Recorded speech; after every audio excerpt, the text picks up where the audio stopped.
Don't peek. 3, 4. In a Baltimore, Maryland suburb, a game of hide-and-seek turns deadly for a 9-year-old girl. Witnesses ID a suspect and trap him in a web of circumstantial evidence. What's she look like? 8 years later, only DNA technology can render the final verdict. In California, a woman is viciously attacked in her sleep by a suspected serial killer. After she slips into a coma, investigators struggle to identify a suspect. When she regains consciousness, she IDs her attacker, and he is no stranger. In the past, eyewitness testimony and circumstantial evidence could spell doom for a suspect without an ironclad alibi. Today, forensics experts are clearing the falsely accused using DNA to uncover proof of innocence.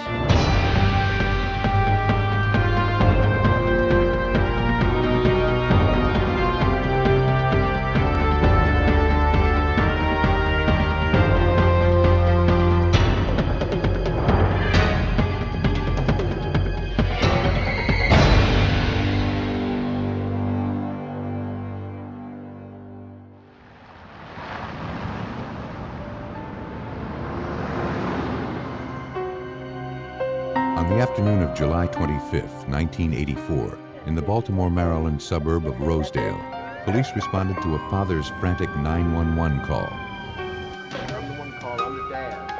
Thomas Hamilton reported that his 9-year-old daughter Dawn was missing. His sister had been babysitting Dawn and Dawn's cousin Lisa that morning.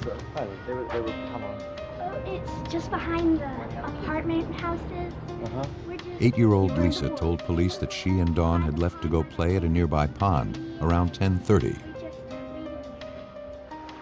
The surrounding wooded area was a great place to play hide-and-go-seek. 15, no, 20. 1, No peeking. 3, But after some time, the two became separated. 6, 7. Lisa couldn't find her cousin and thought that maybe Dawn had decided to go back home. But she had not returned. After an hour passed without a word, the aunt became concerned and contacted her brother. Thomas Hamilton knew that Dawn was familiar with the woods and thought it was unlikely that she had simply become lost. He feared that something terrible had happened.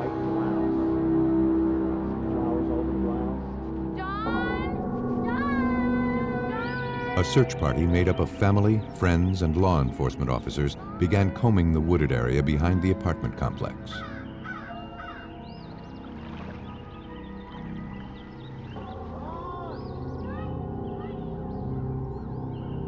After several hours, their efforts had turned up nothing.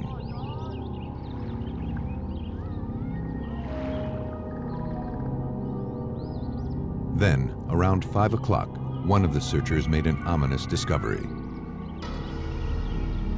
A pair of child's underwear was found hanging from a tree branch. Investigators quickly began searching the immediate area. Within a few minutes, their worst fears were confirmed. Lying face down in a pile of brush, they found the lifeless body of 9-year-old Dawn Hamilton. Got a body here. Appears to be a little girl. I'm not feeling the pulse. Her skull had been crushed, On the north side of the pond, just up the hill. We need some help. and there were indications that she had been sexually assaulted. Evidence technicians were dispatched to the scene. They preserved the girl's underwear, hoping some trace of her killer remained.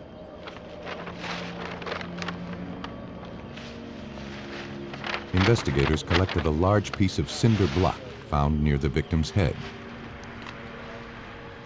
It appeared to be consistent with having caused the trauma to Dawn's skull. The body was removed from the scene and sent to the medical examiner's office for autopsy. Word of the young girl's death quickly spread through the city. Tony Pipitone, a reporter for the Baltimore Evening Sun at the time of the homicide, followed the investigation. The murder of Dawn Hamilton would soon become front-page news. This was a huge story for this area. I mean, it's not every day a 9-year-old girl disappears and then turns up murdered. There were a lot of people out there. There was a lot of concern about who the killer was and whether they would find this killer. Investigators hoped the autopsy might provide some clues to the killer's identity. The medical examiner determined that Dawn Hamilton had not died as a result of the blunt force trauma to the head. After being beaten, she was then strangled. Though there were also indications that the young girl had been sexually assaulted, the medical examiner found no evidence of rape. However, a minuscule amount of biological evidence was recovered from the underwear. The samples were collected and analyzed, but in the days before DNA testing was available, examiners were unable to provide police with a specific genetic profile of the killer. Investigators turned to the public for help, but no leads were developed. I want to ask you about what happened at the pond. But a short while later, 2 boys from the Rosedale neighborhood came in to speak with police. They had seen Dawn with a strange man at the pond just hours before the young girl's body was found. The boys had been searching the area for turtles earlier that morning. When they spotted a stranger fishing by the side of the pond, they decided to show off their catch. Lisa! As they were talking to the man, Dawn Hamilton emerged from the woods. She was looking for her cousin Lisa and asked if the boys would help her.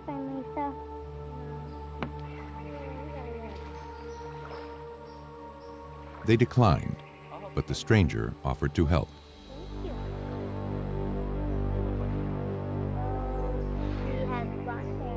Moments later, Dawn disappeared into the woods with the man. The boys described the stranger as being about 6'5", having curly blonde hair and a mustache. With the help of a police sketch artist, the face of the murder suspect began to take shape. For everyone following the investigation, it was clear that this was a huge break for police. Anything else? They had the 2 boys who had seen her go down this trail with this man who had offered to help her find her friend. And they believed whoever that man was would be key to solving this case.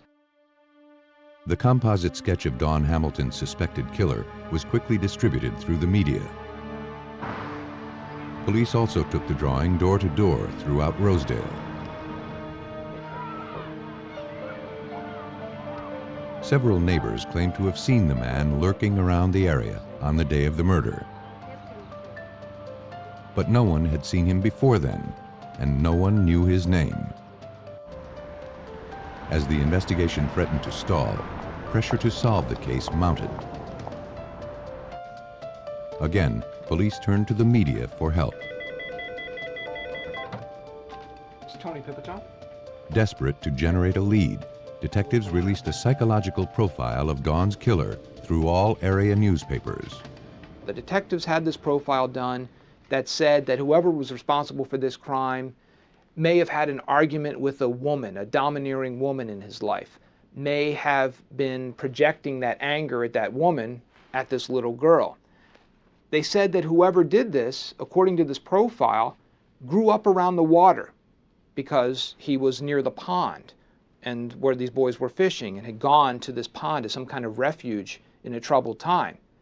And what's your name? Hundreds of tips poured into police. Thanks for calling.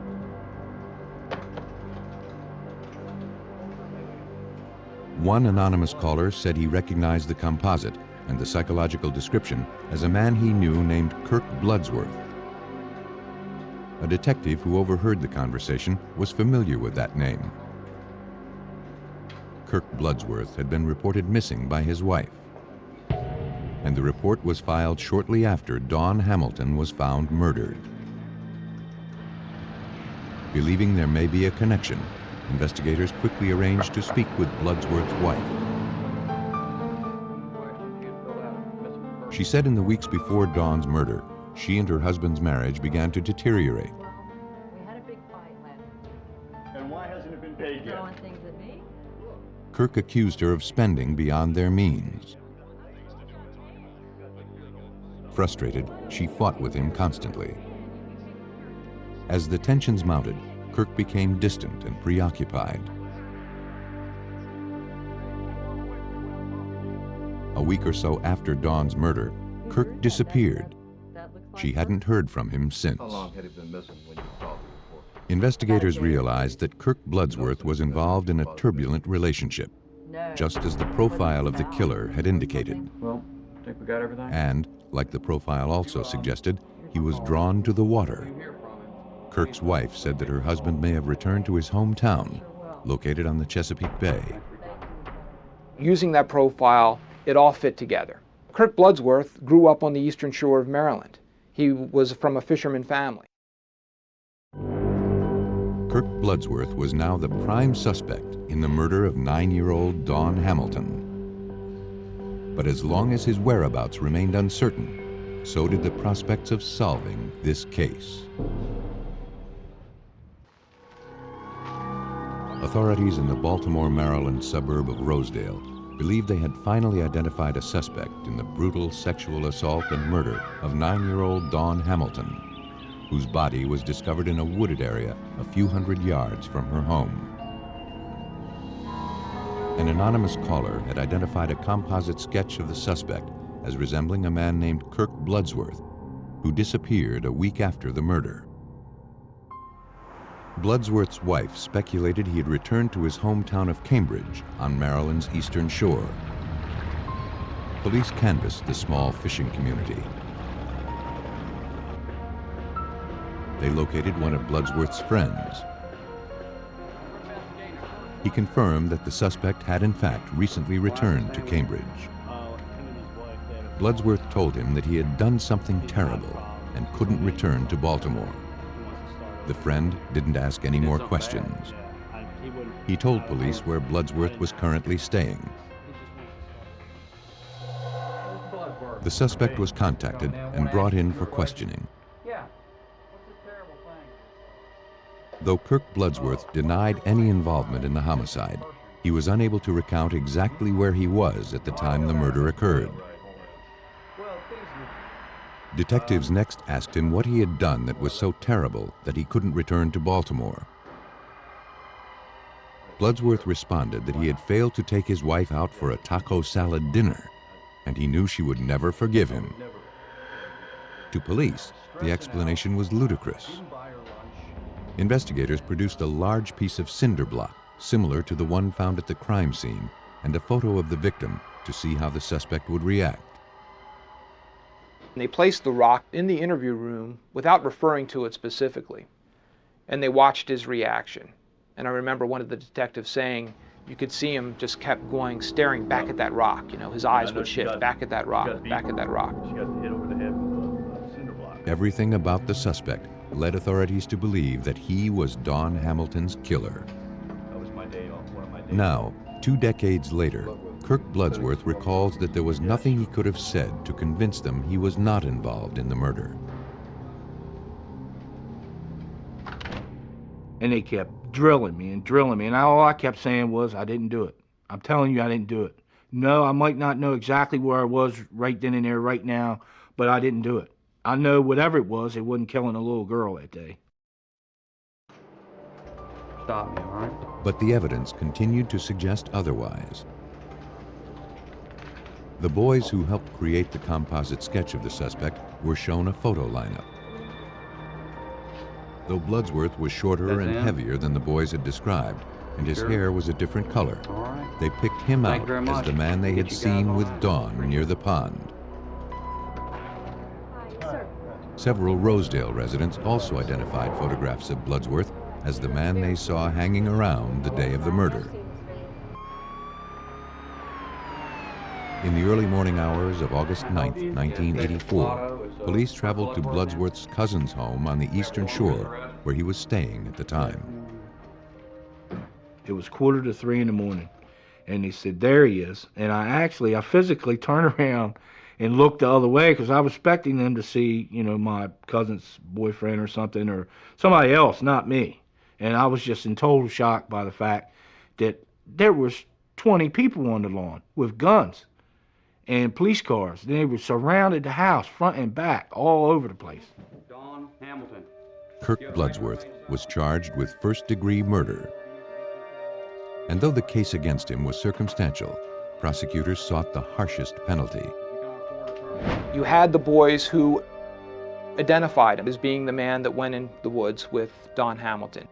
It was eyewitness identification. There was nothing forensically solid placing him at the scene or placing him as a killer of this girl. Still, it took less than 3 hours for the jury to find the defendant guilty of murder and sexual assault.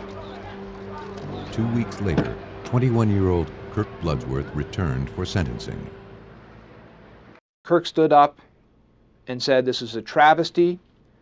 This is misjustice. He would never do that to a girl." The judge sentenced him to death. You know, one of the most horrible feelings I ever had was when they sentenced me to death and the courtroom erupted in applause for my execution. From prison, Bloodsworth committed himself to overturning his conviction. He eventually received an appeal, and at a second trial, the judge commuted his death sentence to 2 consecutive life terms. But for a man claiming he had nothing to do with the murder of Don Hamilton, that was hardly a consolation. Kirk Bloodsworth dedicated himself to finding irrefutable proof of his innocence, no matter how long it took. 8 years into a double life sentence for the murder of 9-year-old Don Hamilton, Kirk Bloodsworth was no closer to convincing Maryland authorities that he had been wrongly convicted. I talked to anyone and everyone that I could. The person in the visiting room that I didn't even know, the guard that was walking me from there, the dental technician at sick call, the priest that comes see me every week. I wrote thousands of letters over the 8-year period. I just kept trying to get somebody to listen to me. And all it did was fall on deaf ears. Then, several years later, he learned of a new forensic technology where DNA analysis was being used to convict criminals. Bloodsworth had an idea. I thought, well, if it can implicate somebody and prove that they did do it, it can also exonerate a person, set them free. Dr. Ed Blake of the Forensic Science Associates Lab in Northern California agreed that recent advancements in DNA technology could now offer Bloodsworth hope that previously didn't exist. Well, at the time that Don Hamilton was murdered, there was no DNA technology for all intents and purposes. It's not that the science didn't know about DNA. Certainly, generally, science did know about DNA. It's just that the technology for doing work in a forensic setting hadn't evolved to the point where that technology was useful in a forensic setting. Fortunately for Kirk Bloodsworth, things had changed since the mid-1980s. Examiners began looking into the case. The only item that potentially held exonerating evidence was Dawn's underwear found at the crime scene. Examiners, however, were confronted with 2 immediate problems. First, there was no guarantee that any genetic material remained on the garment. Secondly, even if there was, the evidence had been stored in a non-climate controlled environment for nearly 9 years, making it likely that any DNA samples would be too degraded to be useful. But examiners were in luck. A stain found on the fabric appeared to be a trace amount of biological evidence. Under a high-powered microscope, examiners confirmed that they had found a viable sample. One single gene strand was located. In the past, this minute sample would have been too small for testing. But now scientists had a new technique, referred to as PCR analysis. The technique allows examiners to isolate a single gene strand containing DNA material. Once isolated, the DNA is then copied millions of times over, so that enough copies of a specific gene can be readily subjected to analysis. You can think about DNA like the letters in a book. The letters in a book, which are formed into sentences, and the sentences are formed into paragraphs, and the paragraphs into chapters. A book has a 26-letter code. Well, DNA has a 4-letter code.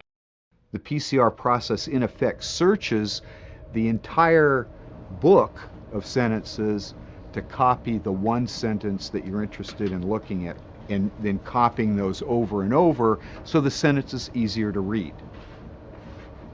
The procedure was successful. After comparing the genetic profile of Kirk Bloodsworth to the one generated from the evidence, Dr. Blake concluded that Bloodsworth could not have killed Dawn Hamilton. The inmate was contacted with the news. I had tears running down my face and my hands were up in the air. I went down the tier in front of the cell screaming that it's over. And I remember throwing my hands up in the air like this and just totally elated. These were Kirk Bloodsworth's last seconds behind bars. Maryland's governor immediately pardoned Bloodsworth. And he walked out of the command. On June 28, 1993, after spending nearly 9 years behind bars, he was released from prison. He was later awarded $300,000 in compensation. Though he returned home to the Eastern Shore, the homecoming was bittersweet. Kirk's mother had not lived to see him a free man. My mom knew. She knew her son. She knew anybody that she raised was not like that. And I guess all moms think that way, but she knew her son well. Knew me well. Well enough to know that I was innocent of what I was in there for. For police in Rosedale, Maryland, as long as Dawn Hamilton's real killer remains at large, the investigation into her murder will never be closed. In Maryland, an innocent man was freed thanks to advanced forensic technology. A convicted killer in Southern California also claims to be paying the price for another man's crime. Around 2 a.m. on September 30th, 1979, Kevin Green returned to his Tustin, California apartment after leaving to pick up some fast food.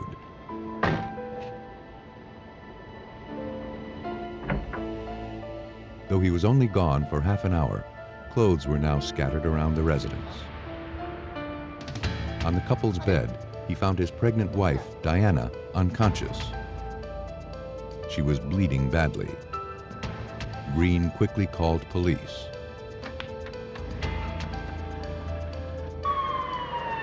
Police and emergency personnel raced to the scene. Diana was alive, but in critical condition. She had been savagely beaten. After stabilizing the victim, paramedics rushed Diana to the hospital. There, the 20-year-old expectant mother lapsed into a coma.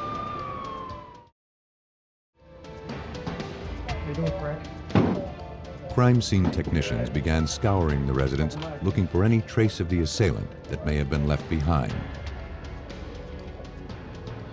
But no fingerprints or any stray hairs or fibers were found. There was no indication that anything had been stolen from the apartment. Blood and trace amounts of what appeared to be biological evidence were recovered from the bed.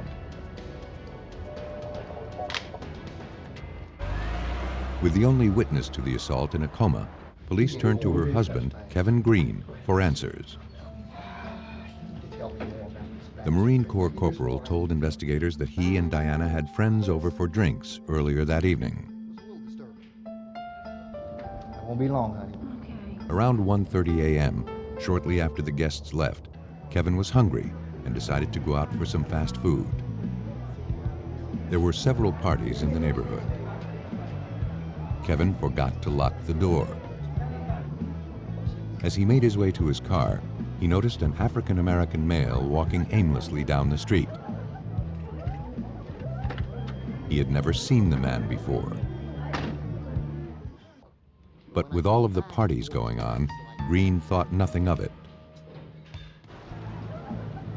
When he returned a half hour later, he saw the same man climbing into a black van. He didn't get a good look at the stranger's face. After watching the van pull away, Green made his way inside. Kevin now believed that the stranger was involved in the assault on Diana. He added that his and Diana's marriage was a good one.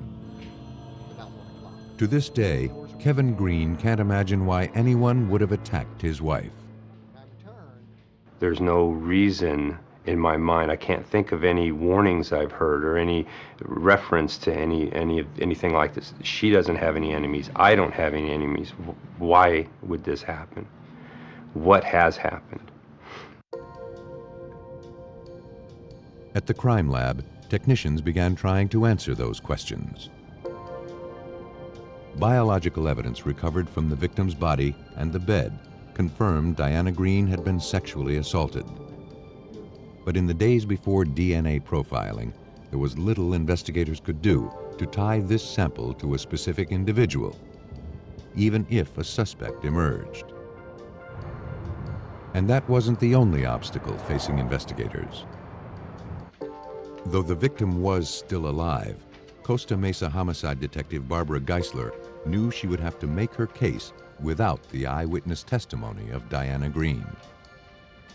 Her injuries to her head was described to me by the doctors at the hospital as if she had fallen off a two-story building head first.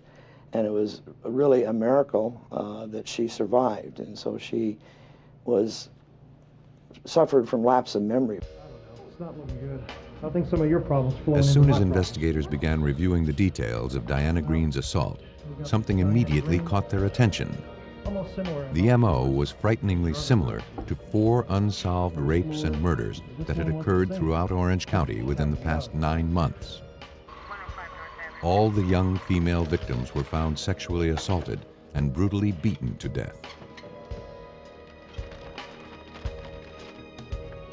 And in each homicide, the killer apparently entered the victims' residences through unlocked doors. No.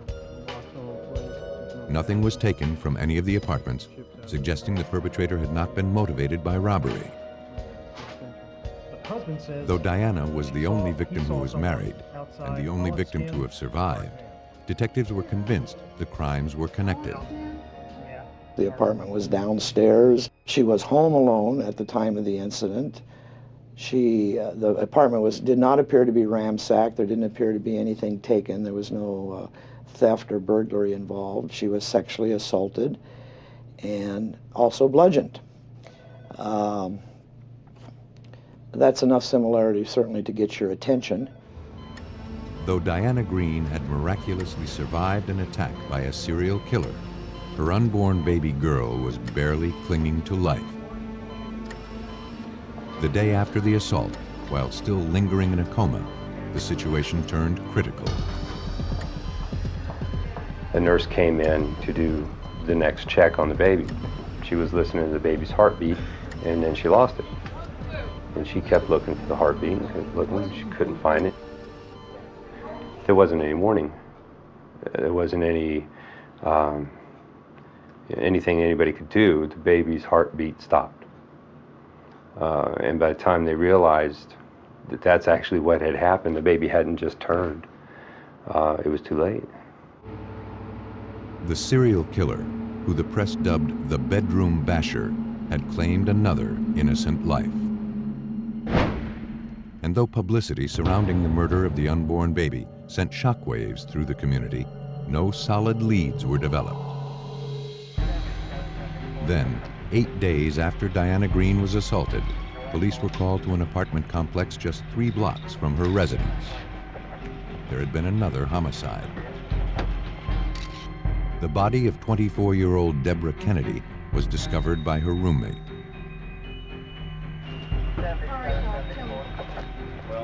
The coroner at the scene concluded that the young woman had been sexually assaulted and bludgeoned to death in her first-floor apartment.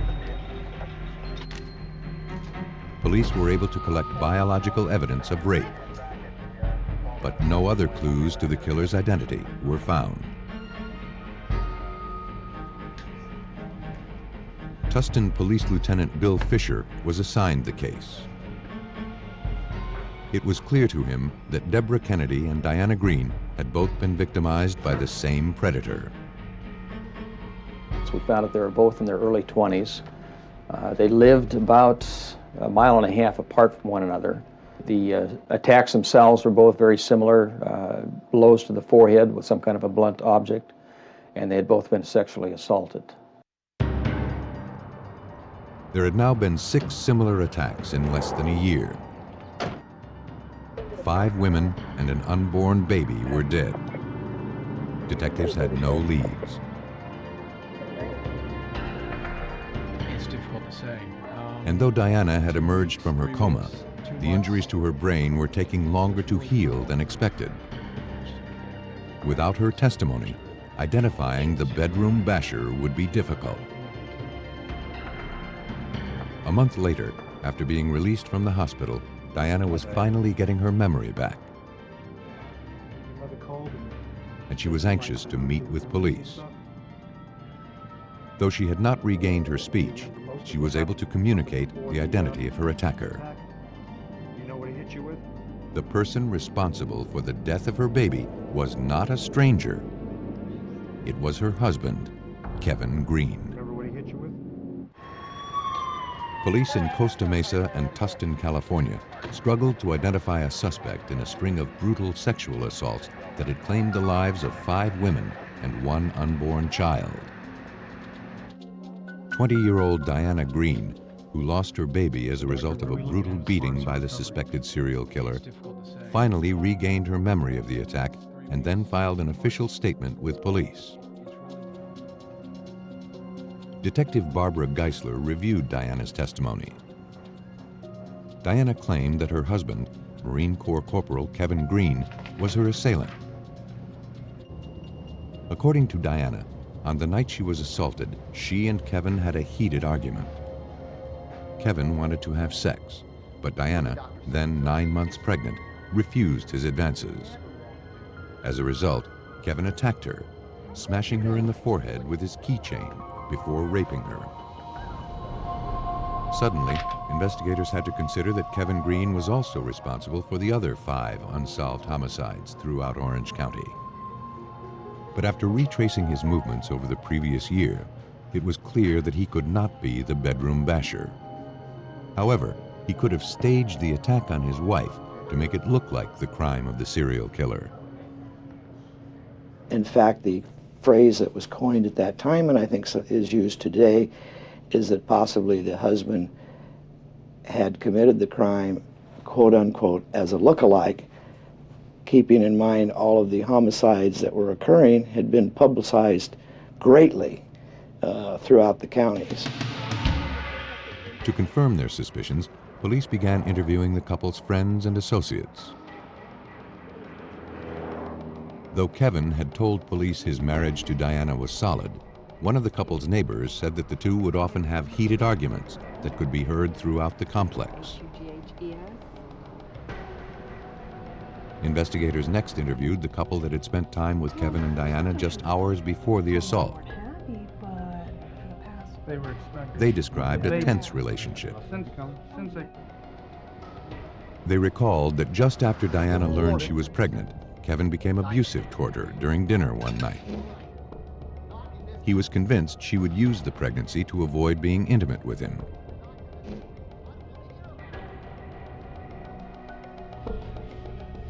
The friends didn't think the marriage was a happy one. Convinced they were on the right track, investigators brought Kevin Green in for questioning.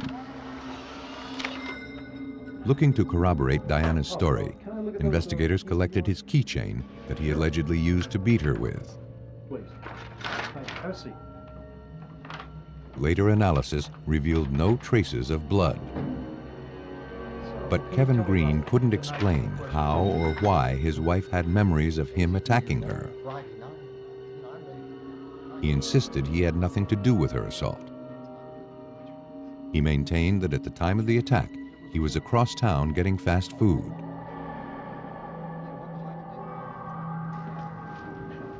For Lieutenant Bill Fisher of the Tustin Police Department, something about the suspect's alibi was suspicious. One of the things that didn't make a whole lot of sense to us is that the fast food place he went to was an identical one to a fast food restaurant that was directly across the street from where he lived. Both restaurants were open 24 hours for drive-through purposes at the time of the crime. Yet he chose to bypass the one that was across the street and drive to the same type of establishment in the community next door. Looking to catch Kevin Green in a lie, investigators interviewed the store employee who had worked the night he allegedly pulled into the drive-thru. The clerk confirmed Kevin Green's story. She remembered serving him around 1:30 or 2 a.m. on the night of the assault. Appreciate it. The information appeared to be a setback for investigators. But when they factored the driving distance into a timeline of the evening, police realized that Kevin would have had just enough time to attack his wife and establish an alibi. More importantly, the suspect could not explain away the eyewitness testimony of his own wife. She was so emphatic about the fact that it was Kevin that attacked her. We were unable to show anything different. On November 30th, 1980, the Marine Corps corporal was handed over to police and placed under arrest.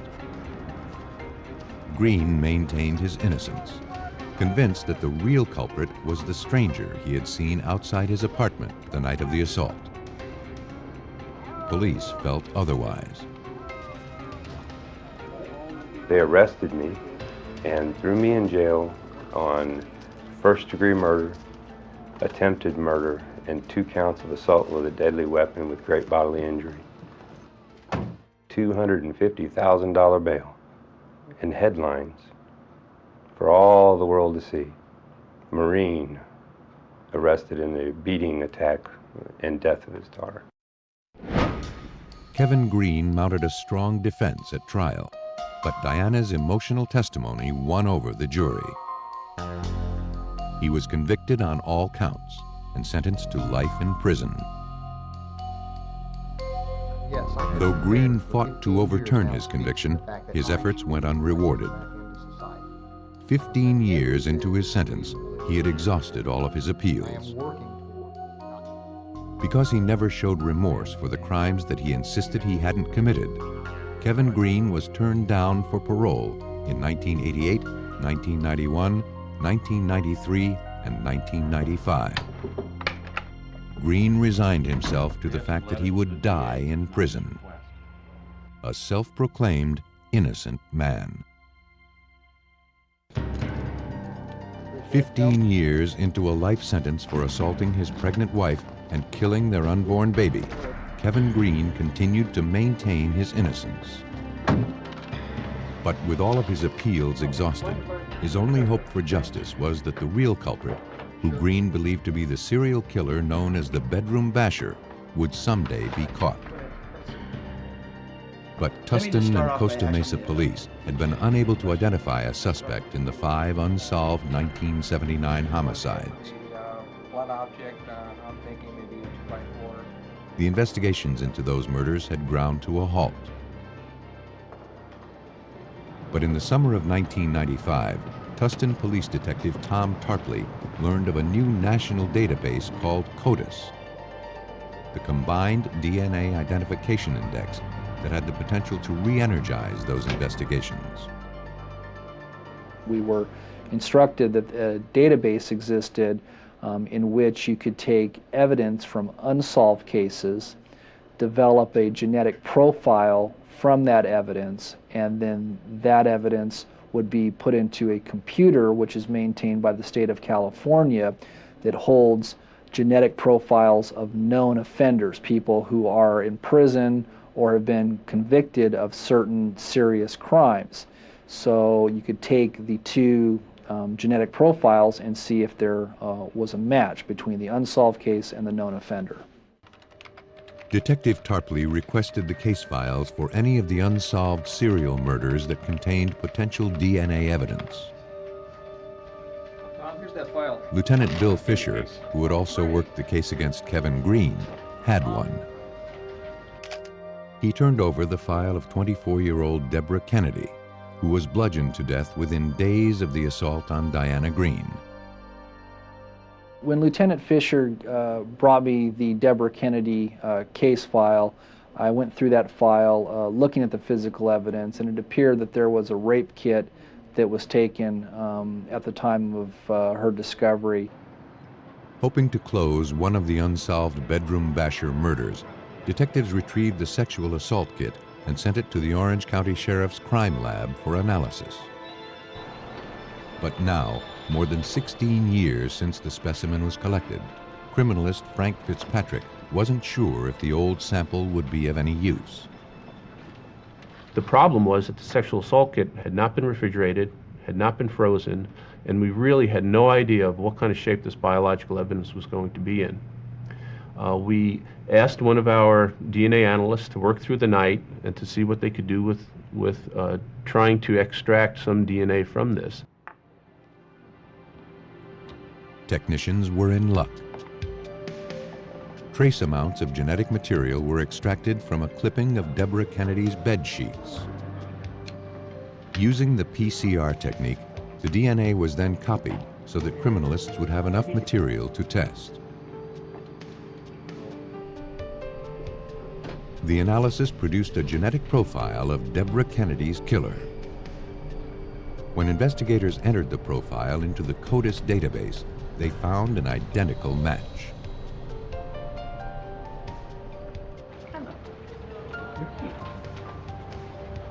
The biological evidence had originated from a man who was currently serving time for rape in a Central California prison. Investigators went to the jail to question 40-year-old Gerald Parker, now linked to one of the bedroom basher murders. Though he was indirect and evasive, Parker implied that he was responsible for the Kennedy murder. He did not, for example, come out and say, "I did this." He just would not say that I didn't do this, which sometimes is just as good as an admission. So it was kind of a game of cat and mouse at that point. Investigators persisted, and finally Parker admitted to killing Deborah Kennedy. And there was another attack he wanted to talk about. Gerald Parker, a former Marine, claimed that he was the man who had assaulted Diana Green back in 1979. Her husband, Kevin Green, was innocent.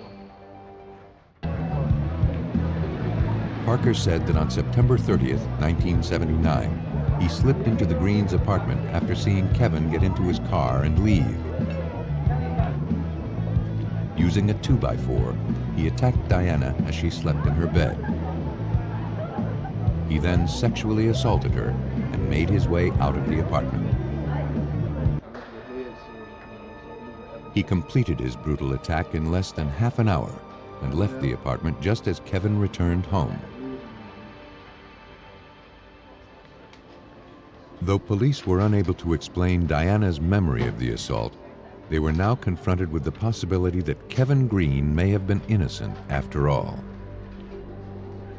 My feeling was, we've got a big problem here. You know, we've got a guy that is in prison, locked up for a number of years for murder that he didn't commit, but it became our job to show that Parker was in fact the real killer, and that's where the human element came in. We had to get that information from him that could ultimately set Kevin Green free if in fact he wasn't the offender. And the best way to do that was through the physical evidence. The biological samples recovered from the Diana Green case and samples from all of the unsolved bedroom basher murders were sent out for a DNA analysis. At the Orange County Sheriff's Crime Lab, examiners generated a genetic profile of all of the samples. They all shared the same genetic code. And they had all originated from Gerald Parker. The findings were passed on to investigators. So now we had conclusive physical evidence as well as testimonial evidence that Gerald Parker was there and that he raped Diana Green. That then created a reasonable doubt in all of our minds in law enforcement that we could not stand by the conviction of Kevin Green anymore, and the process then began to free him.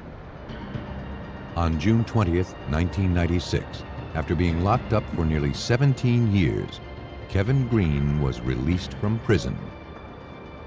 After being driven to the airport by detectives, he made his first phone call as a free man. I called my dad and I asked him, I said, guess where I'm at? And he'd always thought I would try to escape, so he says, well, I know where you're supposed to be. I told him I'm in the Salinas airport and they're taking me down to Orange County to let me go. I'm coming home. And it was just stunned silence there for a minute, and he says, do you have handcuffs on? I said, nope. And so he believed at that moment that a convicted murderer is not leaving a prison without handcuffs unless he ain't coming back. In 1998, Gerald Parker was tried and convicted of the assault on Diana Green and the murder of her unborn child. He was also found guilty of slaying the other 5 bedroom basher victims. Gerald Parker was sentenced to death. My opinion of the DNA database is that it's probably the single greatest thing to ever happen to law enforcement and into the criminal justice system. Not only can you convict people of crimes that would have gotten away with serious crimes such as rape and murder, but you can also, as we see in the Kevin Green case, free people that were erroneously convicted. Kevin Green returned to his hometown in the Midwest. And though he has remarried and gotten on with his life, this experience will always be with him. An experience like this, like any other experience in life, is going to change you. Time went by. I changed in a lot of ways. I grew up. I became more mature. I got a good education, which is very important. I learned how to read a lot better. I mean, I graduated high school by the skin of my teeth. I graduated college in prison with an A average. So it wasn't my lack of intelligence, it was my lack of focus. I understand, I think, a lot more about life. I'm willing to accept a lot of things easier than people around me do, because I feel like God has a plan and a reason for things to happen in certain ways. The experiences of people like Kirk Bloodsworth and Kevin Green have not gone unnoticed. On February 11, 2000, Vermont Senator Patrick Leahy, chairman of the Senate Judiciary Committee, introduced the Innocence Protection Act, a bill designed to ensure that no more innocent people are convicted of crimes they didn't commit. If you're going to say you're going to put somebody behind bars for all their life, or you're going to execute them, that's a pretty major step for society to take. And you better be sure you're convicting somebody who is guilty. Right now we have a system where you can't say that. Right now you have a system where a lot of innocent people get convicted. It doesn't have to be that way. It's relatively easy to make sure that doesn't happen. It's time we make sure it doesn't happen. Homicide investigators must often rely on circumstantial evidence to win a conviction. But sometimes things aren't what they appear to be. With advanced forensic technology, science can render the final verdict and find justice for the falsely accused by uncovering proof of innocence. In Colorado, the mysterious abduction of a young mother ends up a brutal homicide. There are few clues and fewer suspects. Now, investigators must try to build their case out of redwood. In rural Minnesota, 4 minutes of grainy surveillance video is the only link to a missing girl's whereabouts. Authorities struggle to put this crucial clue into focus and turn a short length of tape into a life sentence. Anytime, anywhere, people disappear, kidnapped from their daily routines. Predators always leave clues behind. But chasing them takes time, hampering investigators' attempts to solve these fatal abductions.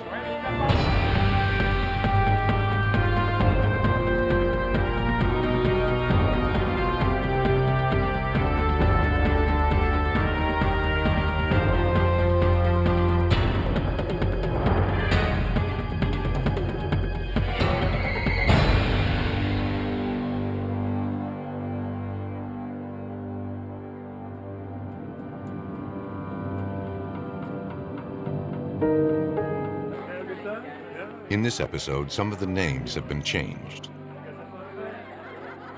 Natalie and Matthew Mirabal, their family and friends, spent a fun-filled evening on September 25th, 1999. At approximately 8 p.m., they returned to their home in Longmont, a suburb of Boulder, Colorado. They thought the evening was over, but their troubles were just beginning. Later that night, Longmont police received a call from Matthew Mirabal, reporting his wife missing.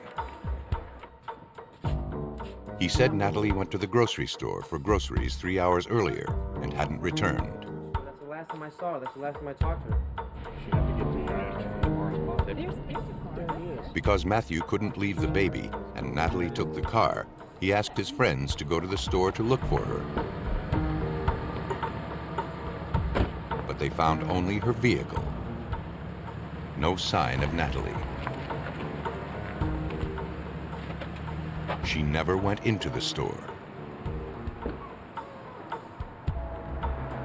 Though 3 hours is not a long time to go missing, authorities were concerned, and a police officer was dispatched to the scene. The officer met the Mirabal's friends in the parking lot. A cursory look inside and in the trunk revealed nothing suspicious. Thought it'd be best to call you right away. Thing looks okay here. No. The only thing out of place was a fresh-looking scratch on the side of the car. Were these here before? Did you notice? They found no clue to Natalie's whereabouts. 564J. Police impounded the vehicle for closer inspection. Investigator Steve Slauson of the Longmont Police Department and Detective Steve Ainsworth of the Boulder County Sheriff's Office spoke with Matthew Mirabal, who went to the police station to file a missing persons report. We're doing everything we can to follow through. He told police that he and Natalie, along with their infant daughter and Natalie's brother, returned to the apartment around 11:30. No. Natalie remembered she needed to buy diapers and left for the supermarket. Her brother had already gone to bed, and Matthew fell asleep waiting for her. It was about 11. When he woke up 3 hours later, she still hadn't returned. The more police learned, the more concerned they grew about her fate. She was, belonged to her church group. She had a baby. Her younger brother lived in the house with them. There was nothing to indicate that she would just run off and leave. We had to treat it as a possible abduction. I had patrol officers canvassing the neighborhood, looking or listening for anything unusual. The St. Vrain River runs through town. And so I had patrol dogs working up and down the banks, trying to get all the bases down for a genuine missing persons case. She wasn't the first young woman to disappear from a supermarket parking lot. In recent months, several women in the area had been accosted or abducted and raped on their way to their cars. The crimes remained unsolved. Former prosecutor Trip DeMuth looked for a connection. We also had reports of suspicious males in the grocery store parking lot. And we had reports at other grocery store parking lots of similar suspicious males. So you have to look at every possible suspect in any given case and chase any lead down. It's gonna lead you to ultimately to the guilty party. The morning after her disappearance, Natalie's friends were busy putting up posters all over Longmont. They hoped somebody had seen her. It turned out that someone had. 12 miles away, a couple hiking made a shocking discovery. At first, they couldn't believe what they were seeing. The female victim was not only dead, she'd been decapitated.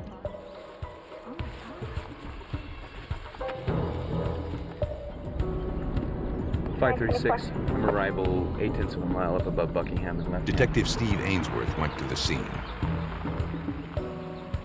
He joined other area investigators who had already cordoned off a wide area surrounding the victim. Your uniform officer, I think it's Eric. The authorities divided their duties to gather as much information from the crime scene as possible. The first assignment, to identify the victim. It looks like the woman that was missing from Longmont. This clothing is the same, the physical description is the same, the appearance is the same. She has a mark on her ankle, which is described as a Z-shaped mark by her husband, and it appears that she does have that mark. Her head was found several feet away. The pattern of blood under the body suggested Natalie was cut after her death. Investigators believed she was killed elsewhere and her body dumped here. It looks like she was probably decapitated right there where she was found, or close by to where she was found. There's a good deal of rage and a good deal of violence associated with this. Anything lying in the surrounding area was photographed and collected. But despite the best efforts of the police, it didn't amount to much. There's not a lot of evidence down there. There's the body, and there's not a lot of blood around the area. There's also no immediate evidence of any sort of struggle down here. But this early in the investigation, nothing could be overlooked. Even a broken segment of redwood board could be a clue, according to Boulder County Detective Tony Matthews. It was very clean and fresh and not weathered. It appeared to have been recently broken. There was no dirt on it. There was no dust, anything like that. So, again, at the time, didn't have any idea if it really meant anything, but it was just out of place there, and it was close to the body, so it was collected. Only after all the potential clues were documented and collected was the victim removed from the scene for her autopsy. At a car turnaround area, forensic technicians poured plaster casts of several tire tread marks pressed into the dirt, and hoped that some of them might pay off later.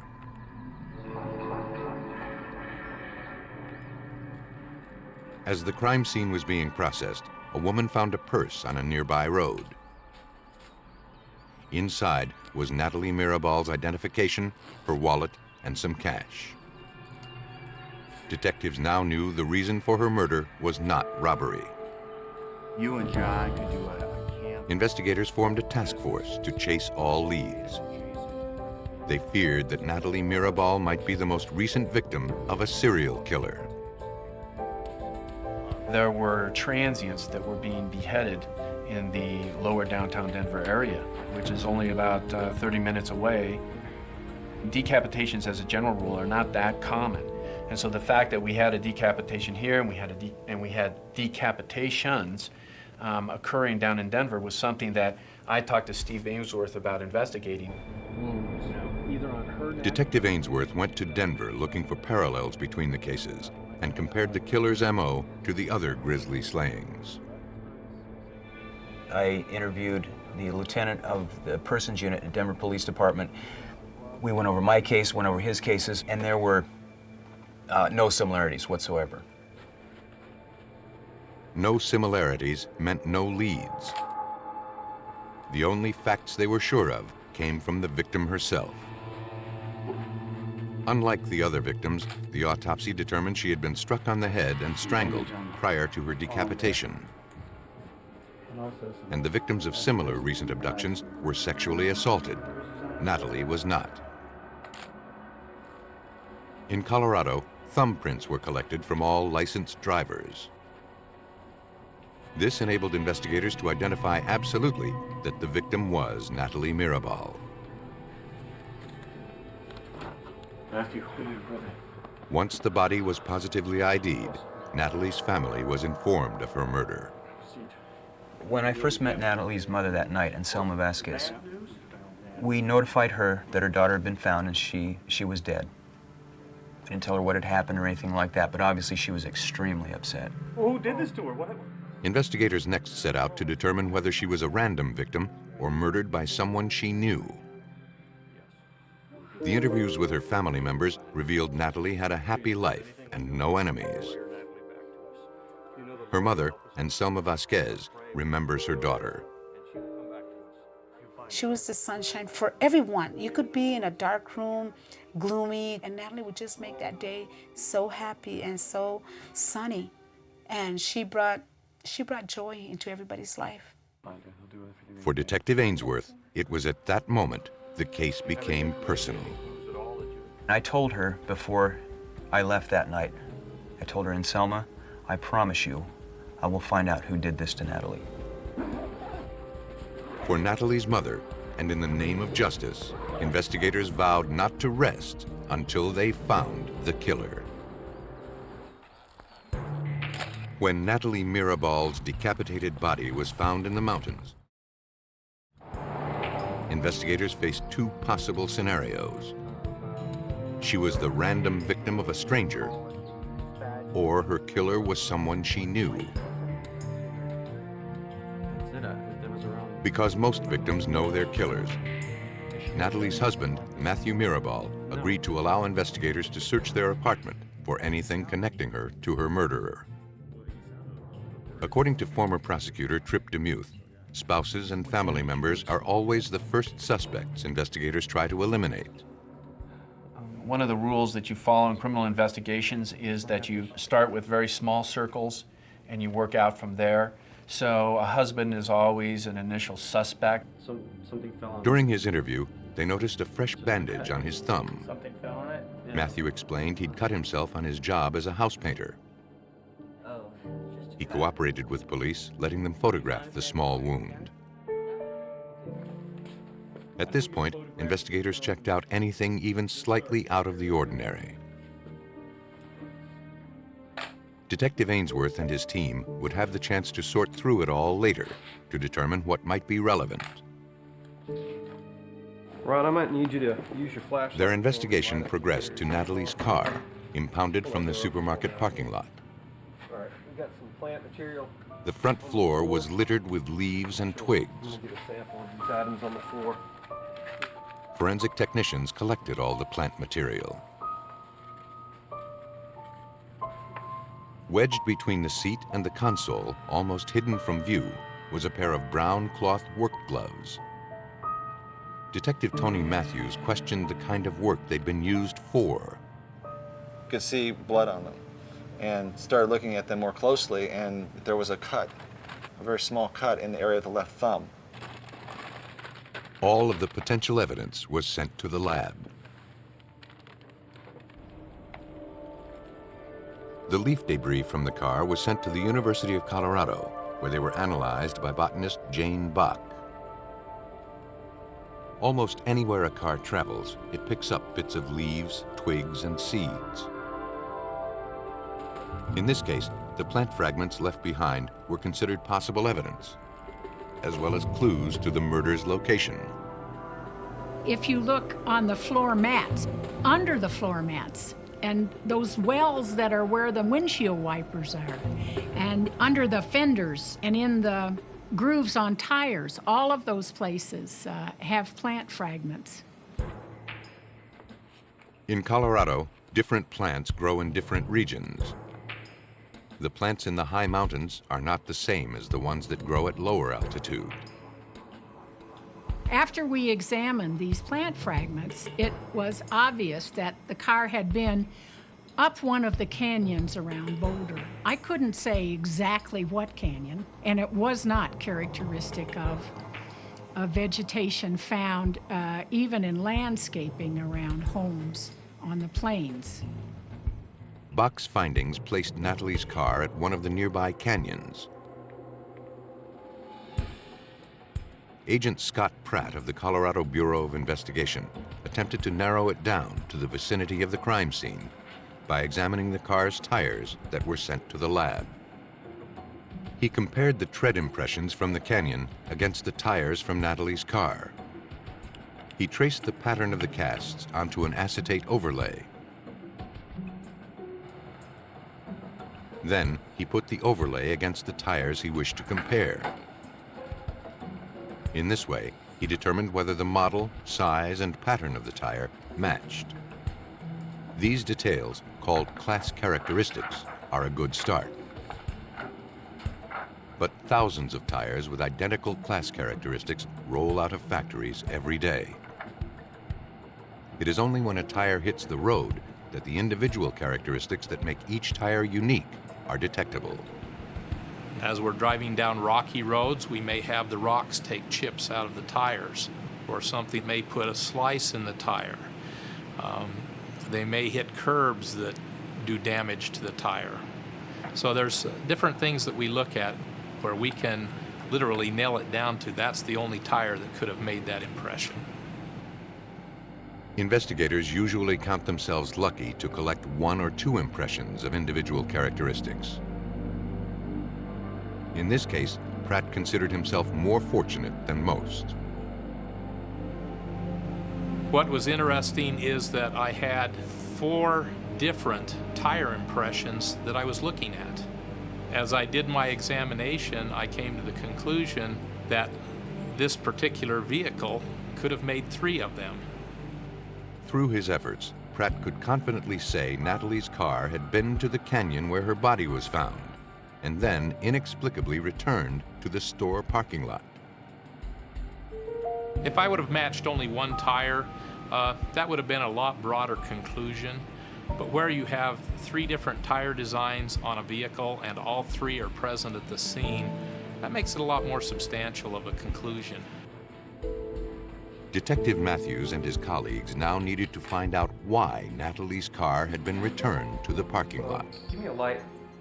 The idea that the killer would take her, go somewhere, come back and leave the car where he took it from really didn't make much sense. And so that was one of the big things that we just thought just doesn't make sense, and let's see how we can show what really happened. That would be a challenge. Not only did the crime lack logic, it had no motive and not one suspect. The biggest challenges we had was, we were trying to prove a negative in a lot of ways. They're trying to say that an unknown stranger came and did this, and basically that's saying the whole world is a suspect. In a case like this, the job is not to find suspects, but to eliminate them. Detective Ainsworth continued scrutinizing the victim's husband, Matthew Mirabal. Matthew gave authorities permission to search the Mirabal house. Nothing seemed particularly noteworthy or suspicious,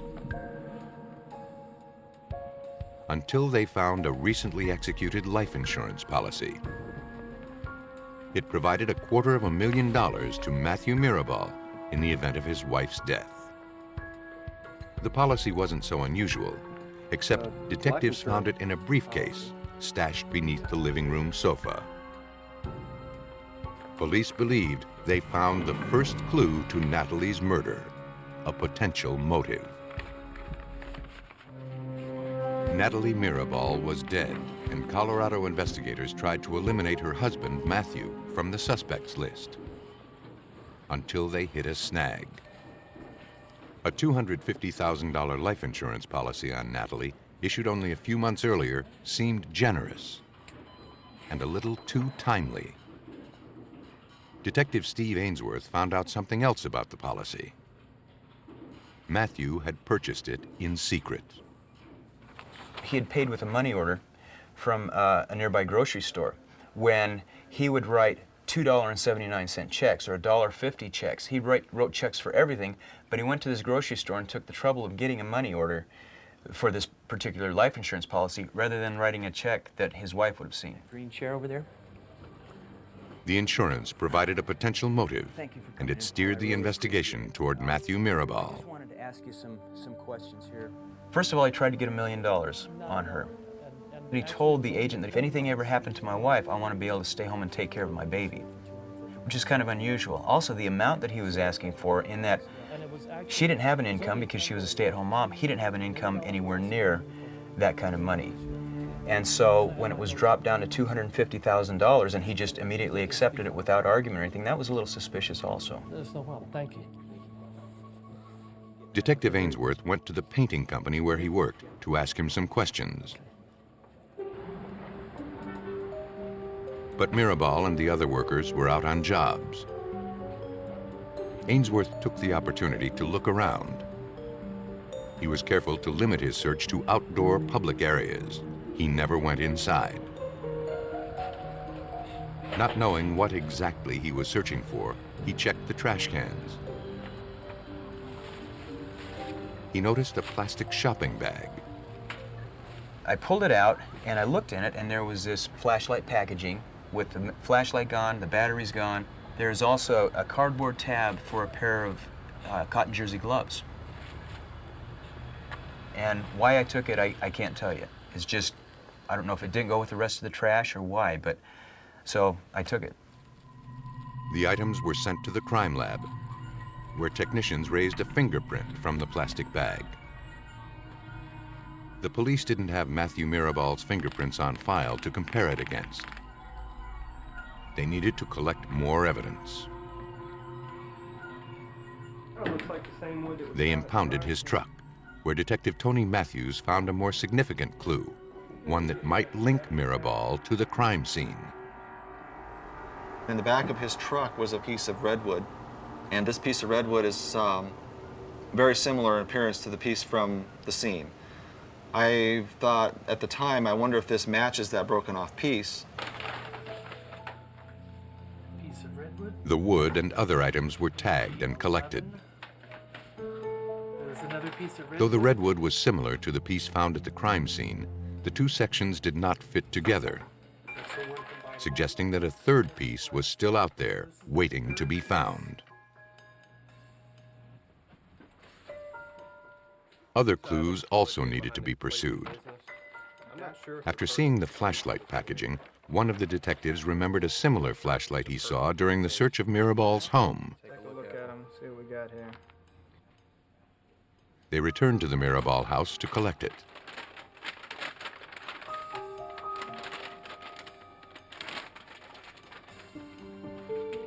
Thank you very much. I'm done. Can you tell us away from the group?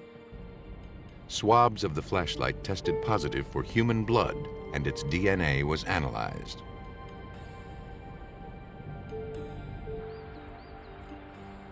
Other investigators continued to comb the crime scene in ever-widening circles. They looked for the knife used to decapitate the victim, or any other obvious clue. It paid off. What they found was another shattered section of redwood. It was about an 8-inch piece, and I looked at it and it had the knot on one end, which I could tell this is going to match the other one. The three segments, two from the crime scene, one from Mirabal's truck, went to the crime lab for comparison. The case was literally beginning to come together. Sure enough, you could just put them together like three pieces of a puzzle. Though investigators couldn't build a solid case from broken lumber, the match further implicated Matthew Mirabal in the murder of his wife, Natalie. That looks good. Joe Clayton of the Colorado Bureau of Investigation examined the gloves found in Natalie's car. His expertise is serology, the study of blood and bodily fluids. Swabs revealed the stains were human blood. But that wasn't all. One of those had an obvious cut along one of the seams in the thumb area. By turning the glove inside out, I noticed that there was blood on the inside. The blood on the outside did not look like it had soaked through. It was not that thick of a stain. So I not only collected blood from the outside, I collected blood from the seam on the inside. The samples from both sides of the glove were analyzed for DNA. The DNA on the outside was consistent with Natalie Mirabal's. The DNA on the inside was not. Investigators concluded it belonged to her killer. Detectives knew Mirabal had a similar cut on his finger, and now they believed the slashed, bloody glove had put the solution to the crime within their reach. Matthew Mirabal was brought in for DNA testing and fingerprinting. Mr. Mirabal, I really appreciate you coming down here. The conclusive results came back from the lab. The blood on the inside of the glove was Matthew Mirabal's. His DNA was also found on the flashlight, along with DNA consistent with Natalie's. The prints lifted from the plastic bag found at his workplace also belonged to him. Detective Ainsworth concluded he'd purchased the flashlight and the gloves for the sole purpose of murdering his wife. And that indicates that this isn't a heat of passion thing where he just got angry and it was a substantial heat of passion where he just killed her on a spur of the moment kind of a thing. This indicated that he had planned it for a day or two. Investigators theorized that shortly after arriving home from the street fair, Matthew and Natalie Mirabal and their infant daughter left on an errand. Matthew managed to get Natalie to an unknown location where he killed her with the redwood board, hoping to collect the insurance money.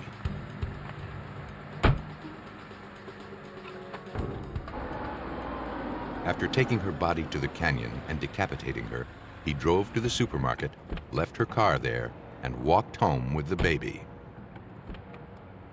By decapitating her, Mirabal believed he'd throw suspicion off of himself, hoping police would think Natalie's murder was linked to the other beheadings in the area. He was wrong. During the course of the investigation and the prosecution, you get to know the victim's family very well. We got to know all of Natalie's extended family and got very close to them. And so by the end of the investigation, it's not just the injustice that you're trying to correct, but it's an entire family that you're trying to support and work for. And you don't want to let them down. Everybody that was involved in that case did such a great job. It was amazing. Now I realize sometimes people put the system down, but they don't realize how hard it is and how much work it is, you know. And people say the system doesn't work. The system works. For his crime, Matthew Mirabal was sentenced to life without the possibility of parole. Natalie Mirabal's grim fate was known within hours of her disappearance.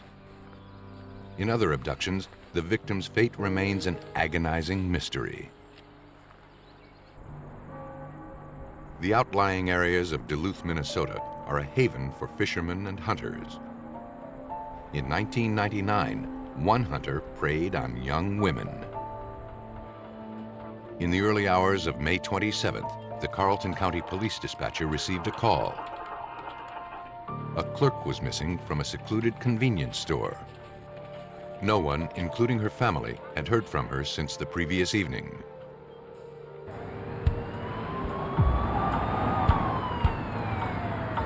Police arrived and spoke to the owner, who discovered the store unattended. Just need you to see if there's anything. He told police the clerk, Katy Poyer, was very responsible and would never leave the store, even for a minute. Cash was still in the register. Whatever happened here didn't involve robbery. Moose Lake and Carlton County officers checked the area outside the store, but found nothing suspicious or out of place, and absolutely no sign of Katy. The store was equipped with surveillance cameras. Whatever happened was likely captured on tape. The police notified the Minnesota Bureau of Criminal Apprehension. The Bureau helps rural police departments solve serious crimes. The agents were eager to view the tapes. Now, has their parents been talked to? They discovered the images were fuzzy, but the implications were clear. 19-year-old Katy Poyer had been abducted. In Carlton County, Minnesota, store security footage gave authorities a clue to the fate of Katy Poyer. As the grainy scene played out over 4 horrifying minutes, it provided BCA Special Agent Phil Wagner with an extraordinary but inadequate perspective on the crime. It gave us a rare piece of evidence. We were actually able to see the crime in progress. It told us where this crime happened. It told us when it happened. It showed clearly the victim. The only thing it didn't tell us was who did it. Whoever he was, investigators needed to find him right away. A young woman's life likely depended on it. But Sheriff David Sebo had only the barest description to go on. The surveillance tape that we looked at told us that we were dealing with a white male, an approximate age range, an approximate height range, and also a method of how he went about abducting Katy Poyer. The kidnapper's face remained indistinct. The situation frustrated investigators. Here was photographic evidence of a crime in progress, foiled by the limitations of the video cameras. And the motive for the crime was equally unclear. Authorities knew they had to launch a wide-scale search, and they had to do it now. We know that the clock is running on any victim that's taken, as far as their safety goes. The Minnesota National Guard joined the Carlton County Police Department, the Moose Lake Sheriff's Office, and throngs of volunteers in the search for Katy Poyer.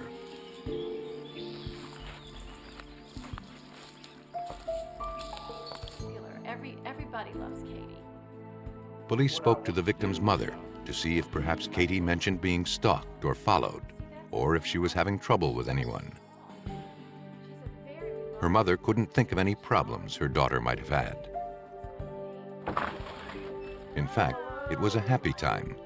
Katy had just moved in with her fiancé and was excited about her new apartment. She had many friends and was working her way through college. She was also considering becoming a police officer. Thank you. You're welcome. Because now you've got a cook in your own house. Mrs. Poyer urged the police to find her daughter. Okay, ma'am. Good day. They assured her they would do everything in their power to bring Katy home.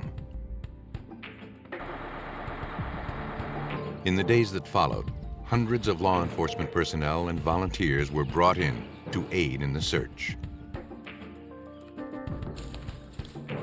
But as the search went on, investigators' hopes of finding Katy alive were dwindling.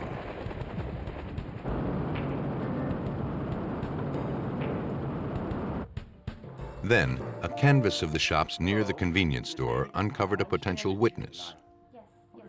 A clerk at a sandwich shop recalled seeing a man shortly before the abduction who acted strangely. She said he was staring at her and appeared to be lurking in the parking lot.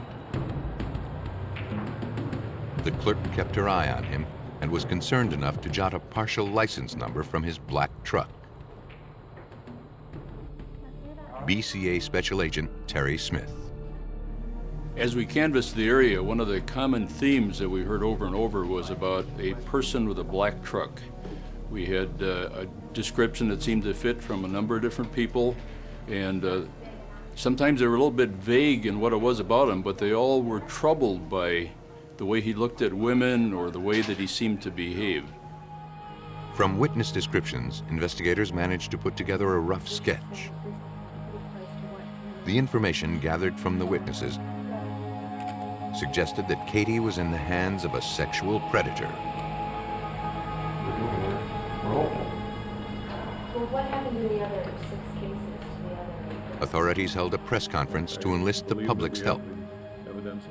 If Katy was still in the area, perhaps someone had seen her or would recognize the sketch of her kidnapper. I do not want to discuss some. While the drawing circulated, Carlton County Sheriff David Sebo followed up on the black truck seen the night of the abduction.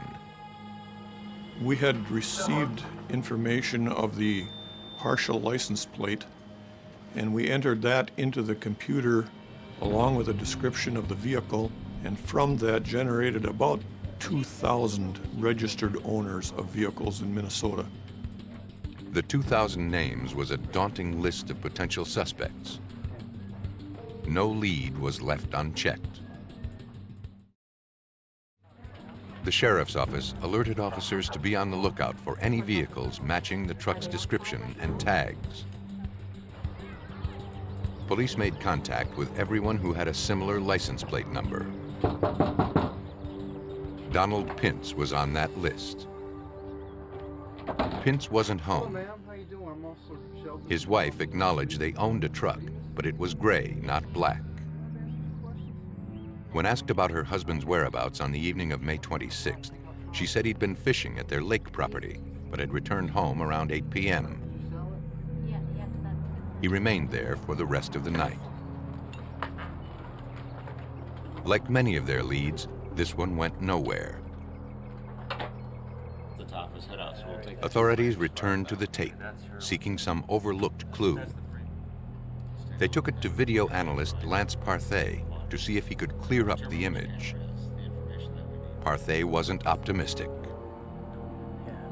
When somebody contacts us and says, I'd like you to look at our surveillance tape, instantly you know there's problems because the quality of the cameras, number one, usually they're inexpensive because the surveillance systems that are put into these convenience stores are not necessarily put in to catch criminals. They're basically to monitor their facility to keep the employees honest. So the quality of the video is usually going to be poor. With little to work with, Parthay did his best to enhance the video. Finessing the images from that camera, they determined the suspect wore a New York baseball jersey. And there was some conversation about the number. Was it number 22? Was it number 23? And without being able to say 100% it was number 23, after looking at the tape and enhancing the contrast, we determined that the number 23 was more likely than the number 22. This new bit of information needed to be public. I'm Paul Molitor. Authorities appealed to Minnesota Twins player Paul Molitor to make a public service announcement. A young woman from Moose Lake, Minnesota. She's been missing since May 26, 1999. They hoped his on-air plea might reach sports fans who recognized the suspicious character with this type of jersey. This model of jersey is well. Carlton County Police were inundated with calls. The public service announcement brought in over 1,800 new leads.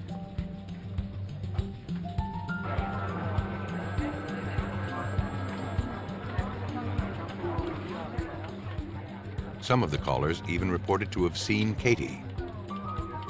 But none of the leads led to Katy, and hope she was still alive faded. As authorities narrowed down the leads, one man, a convicted sex offender named Samuel Becker, resembled the sketch. Becker denied any involvement or knowledge of Katy Poyer's abduction. Investigators noticed the large tattoo on his forearm, and needed to find out whether the suspect on the videotape had similar markings. He agreed to cooperate with authorities and allow himself to be taped by the store's security cameras. When still photographs from both tapes were evaluated, authorities noticed tattoos on Becker's arm were clearly visible. Katy's kidnapper had no visible tattoos. Samuel Becker was not their man.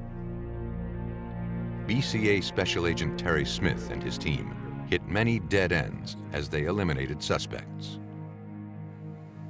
There were several people who became strong suspects for a period of time in the case. Sometimes they started out looking very, very good for the crime, and then we would either be able to establish that they couldn't have done it, or it didn't look like they had done it, and somebody else would become the preeminent suspect. A man phoned authorities to say his co-worker, Donald Turner, wore a blue and white number 23 baseball jersey. He used to wear his hair long, but recently cut it short. Turner also drove a black truck. A check on Donald Turner revealed police already knew him, but by a more familiar name, Donald Pintz. They had interviewed his wife early in the investigation. They needed to find Pintz, and they needed to find him fast. Is that Donald? Investigators quickly tracked him down, never letting him out of their sight. They rushed to secure search warrants for his home and lake property. Let me make a note. The investigation now focused entirely on Donald Pintz. Donald Pintz was now under round-the-clock surveillance. Police believed he was the one responsible for the abduction of 19-year-old Katy Poyer from a convenience store in Moose Lake, Minnesota. Armed with the search warrants, detectives returned to Pintz's house. No one was home. But in the garage, they found a black truck. Its license plate matched the partial description given by the sandwich shop clerk. Police had the vehicle towed to the BCA crime lab. A forensic examination with a Lumalight looked for traces of blood. None was found inside or outside the truck. But it was evident that it had been recently and thoroughly cleaned. A clean black truck isn't necessarily suspicious, but police wondered why his wife said it was gray.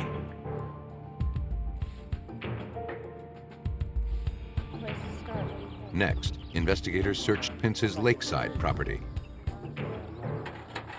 eventually focusing on the fire pit, where they screened the cold ashes. And that's when they found a tooth, along with fragments of bone.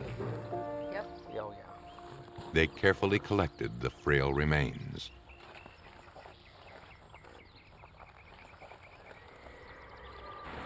At Hamlin University in Minnesota, anthropologist Susan Thurston Meister delicately sorted the fragments. Her first assignment, to determine if they were animal or human.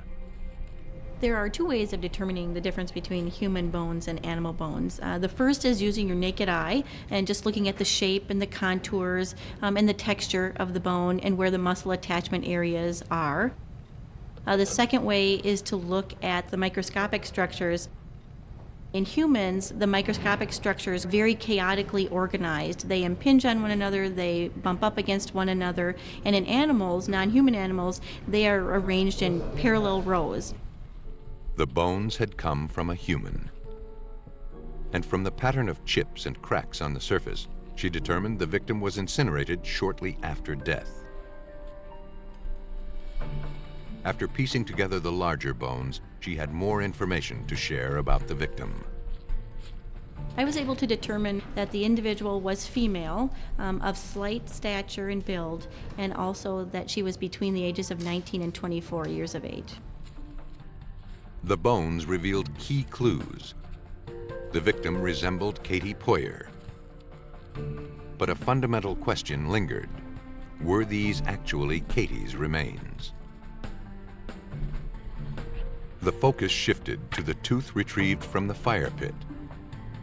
The Bureau of Criminal Apprehension sent it to forensic odontologist Thomas Rumreich for analysis.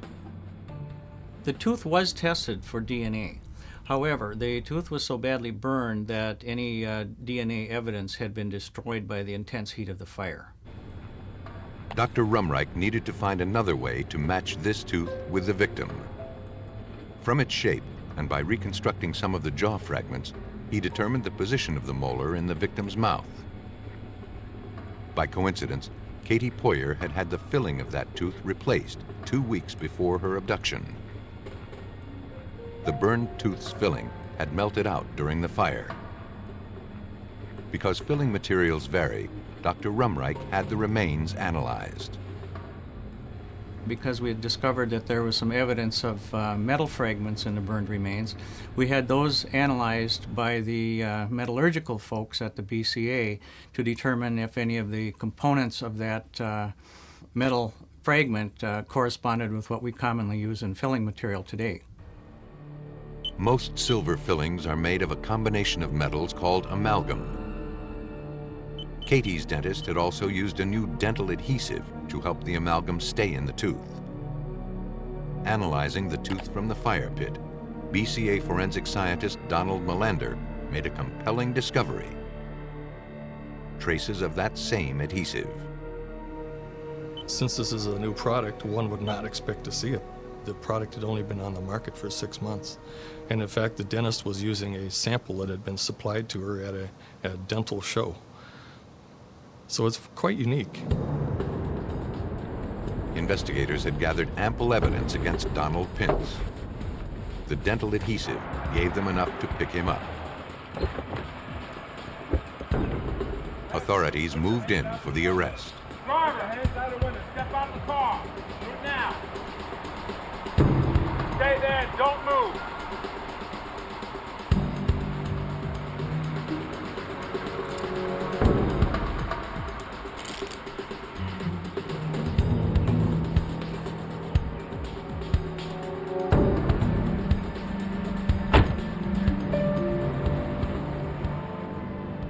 Confronted with the evidence, Pintz confessed. But later, he recanted his story and denied any knowledge of Katy Poyer. It was to no avail. The forensic evidence against him was overwhelming. Authorities believe Pintz waited until Katy was alone in the store. Somehow, he lured her away from the register, got her to the back of the shop, and overpowered her. Then he led her out of the store and ultimately to her death.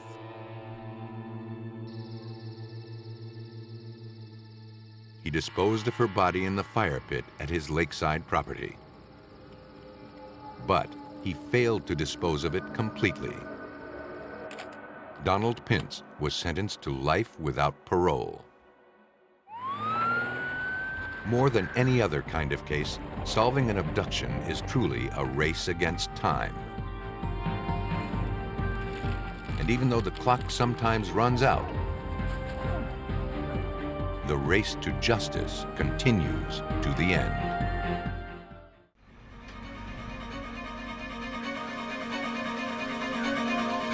An abandoned car outside Philadelphia brings heartbreak to a family and terror to a community. A young woman is dead, the killer gone. But the marks of his passage remain. South of Chicago, another mystery. A missing boy. A frantic search. Heartbreaking clues. Investigators struggle to find the boy and whoever took him. When victims are young, crime hurts that much more. And when the criminals are repeat offenders, it's a cruel turn of fate. Authorities are dedicated to solving these crimes and terminating the careers of those who are out to kill.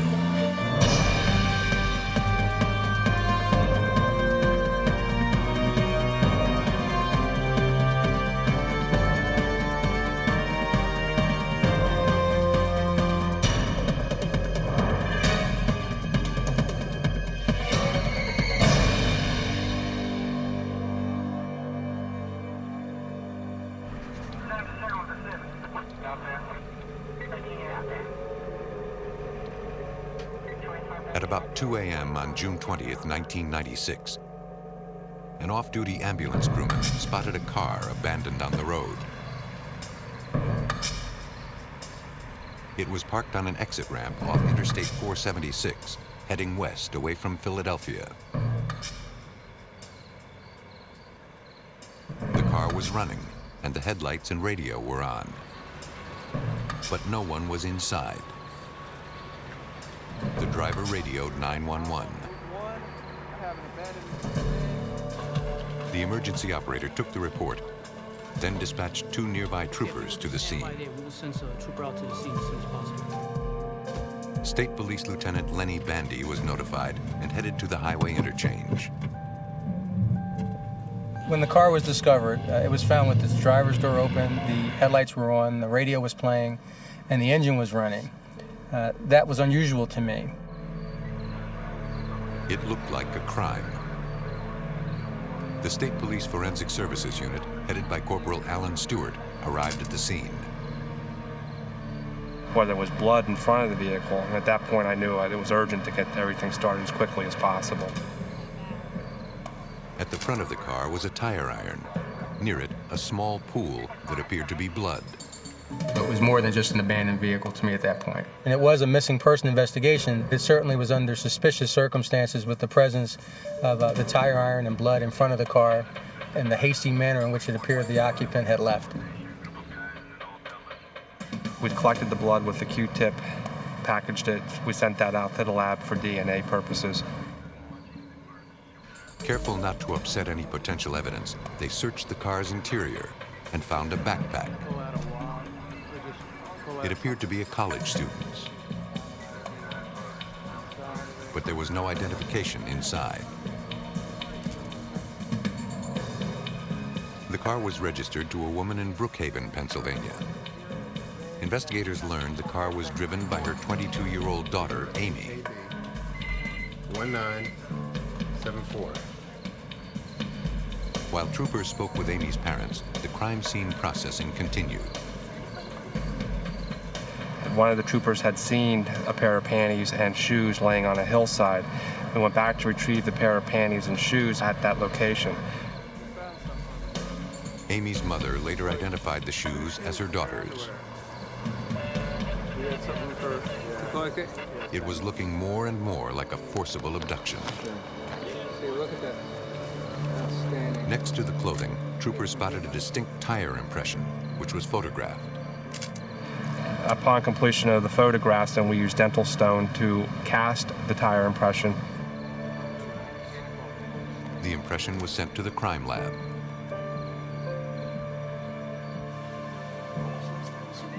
Amy's parents were worried. They knew the effects of crime firsthand. Her father was a police officer. Her mother was an emergency room nurse. We wanted to do everything in our power to bring this young girl home safely to her family. They had been out of town and hadn't seen their daughter in several days, but knew that Amy had planned to go out with friends that night. Her parents gave a description of their 22-year-old daughter, including the tattoo on her ankle. If you don't mind, I'd like to keep this picture so I can distribute it. Do you want others? As the APB went out for the missing college student, the Philadelphia area press jumped on the story. She'll be right up for you, sir. By morning, the media coverage brought forward Amy's friends, who had been with her the night before. We were trying to retrace Amy's whereabouts, reconstruct her activities from the time that she was last heard from to the time that her car was found. All of Amy's friends had the same story. It was an impromptu reunion of high school friends. They talked for a few hours, catching up. Friends said when Amy left the bar around 1:30 a.m., she was alone. No one had seen or heard from her since. Tell me what happened. At Delaware County's Criminal Investigation Division, Detective Sergeant Greg Seltzer and Detective Charles List were shocked to hear their friend's daughter was missing. I've known Paul for a number of years. I know Amy's mother, so we wanted to do anything we could to help with the investigation. Detective Sergeant Seltzer contacted their superior, who immediately put them on the case. I went to the captain, who was the chief of county detectives, and explained to him that we have a police officer's daughter that's been missing. While search teams looked for Amy, a task force gathered at the state police barracks to plan the intense investigation. We utilized what's known as victimology. We wanted to learn about Amy and her behaviors and the patterns of her conduct. We learned that she was a regular kid.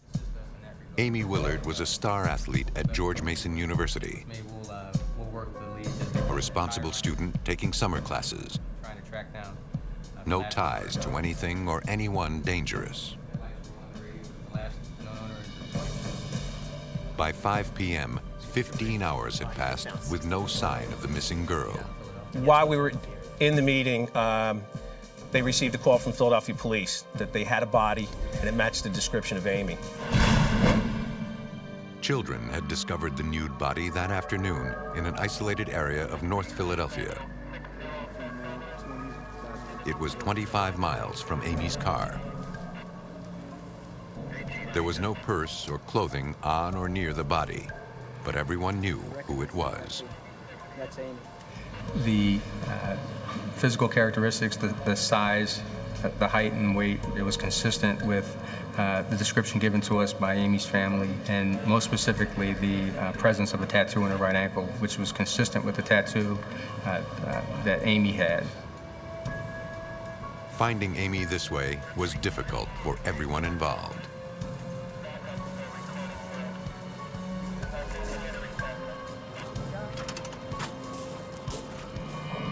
Before the autopsy, her parents confirmed their daughter's identity.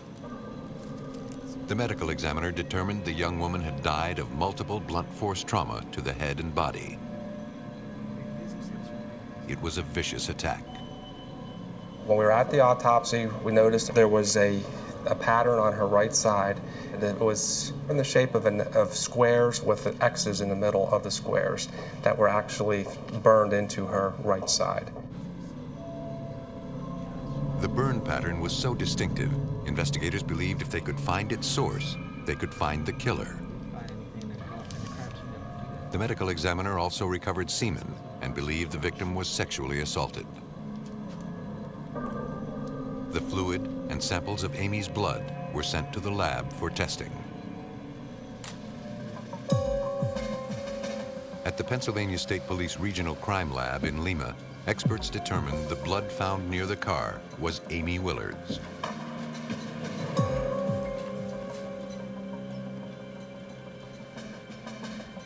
The seminal fluid recovered from the victim was also analyzed.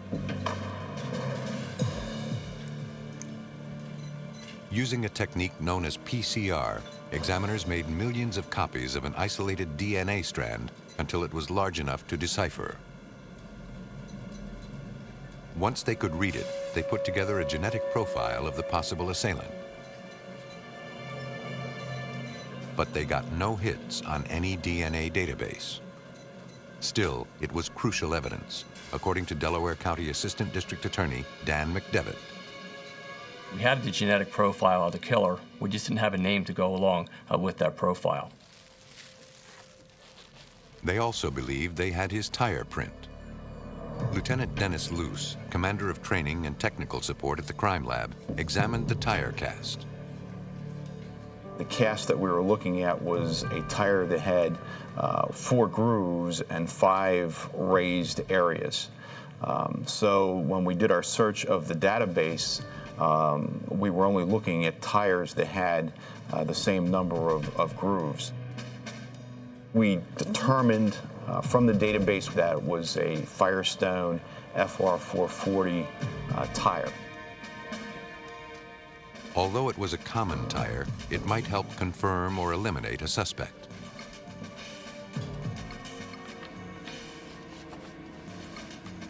Investigators also needed to examine the burn pattern from the victim's body. We believe if we could find the source of that pattern injury, we could find out who the killer was. From the burn pattern, a pathologist tried to determine the shape and dimensions of the object that made it. Although he couldn't tell us what the object was, he drew a picture of what the object looked like. The investigative team had a great deal of evidence: the burn pattern, the tire track, and the genetic profile of the killer. But they had no idea who he was. Knowing why Amy stopped her car might help identify the killer. I have no idea. Both Mom and Dad assured us the only reason she would stop if a police officer had pulled her over. A police impersonator, a frightening possibility, but a real one. As the first few crucial days of the investigation passed with no solid leads, the law enforcement community grew frustrated. It was a virtual whodunit. It was a needle in a haystack. A vicious killer had stolen the life of this well-loved young woman, the daughter of a cop and a nurse, one of their own. And the investigators of Delaware County would never give up until they found him.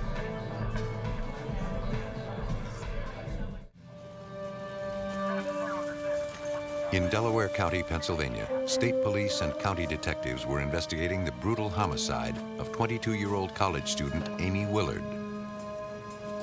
Many knew Amy, the daughter of a local police officer and a nurse. Investigators had good physical evidence, including a distinctive burn pattern on the body and the DNA profile of the suspected killer, but no suspects. One theory is that Amy stopped that night because someone impersonating a cop made her pull over. Detective Charles List sought information on known police impersonators. I was surprised at how many police impersonators there were out there. We had a lot of interviews to do. Many of those interviewed had solid alibis. But not everyone did. No, I do not own a black Honda. One suspect had a record of trying to pull over women. You weren't on Route 1 at the entrance of Route 1? Investigators could not corroborate his alibi for the night Amy was killed. And he worked near the place where the body was found. Detectives got a search warrant that allowed them to take a sample of the suspect's blood to compare his DNA against the DNA collected from the victim. State Police Lieutenant Lenny Bandy knew the genetic material was their greatest ally. That was the most conclusive piece of evidence that we can use to include or exclude someone in our investigation. The sample was sent to the lab for processing. Yes. The suspect in question also drove a car that could support the type of tire that left the impression near Amy's clothing. Examiners compared the tire cast from the scene to an inked impression of the suspect's tires.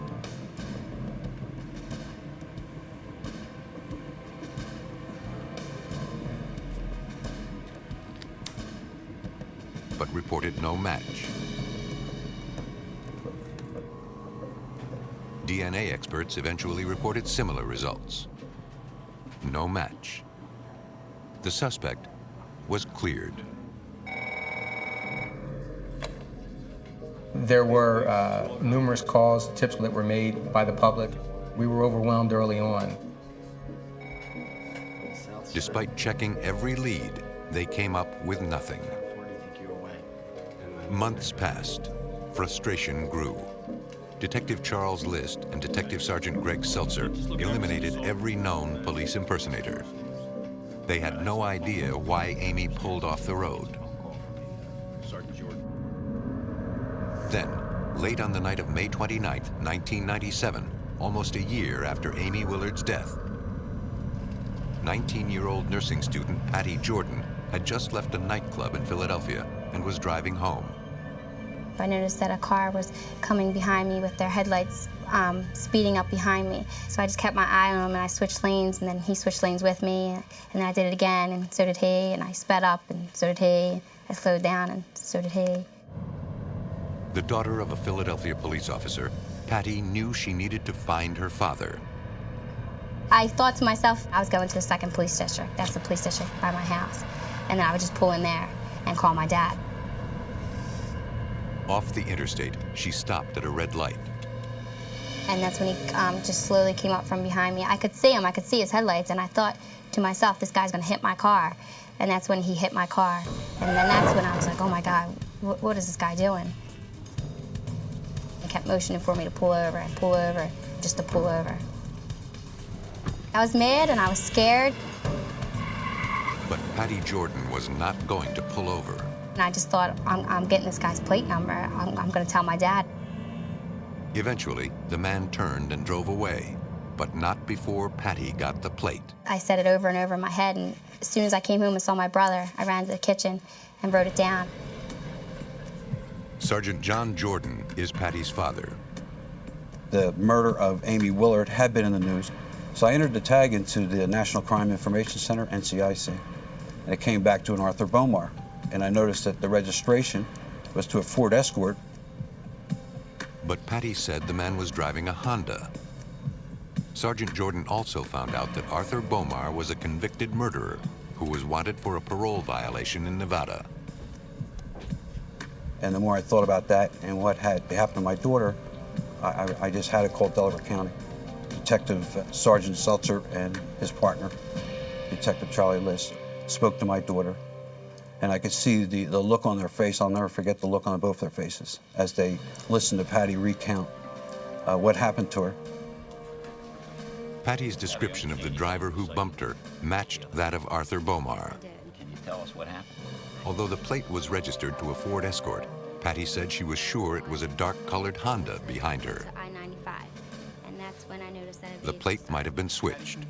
It was their best lead by far. It was the entire case. It was the entire case. There was nothing, I can't describe how important that was, just for her to grab that tag number and tell us. We wanted very much to speak with Mr. Bomar.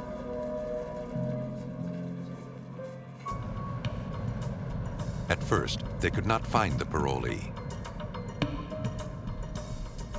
But after such a long and frustrating investigation, the investigators were surprised at how quickly the case took off. We were a year into the investigation and following up every lead we could. Arthur Bomar comes into the picture within 3 days. Arthur Bomar is in custody. Detective Sergeant Seltzer and Detective List went to interview Bomar at the Lower Marion Police Station, where he was being held on burglary charges. Bomar denied knowing anything about Amy Willard and said he had never been to the part of North Philadelphia where her body was found.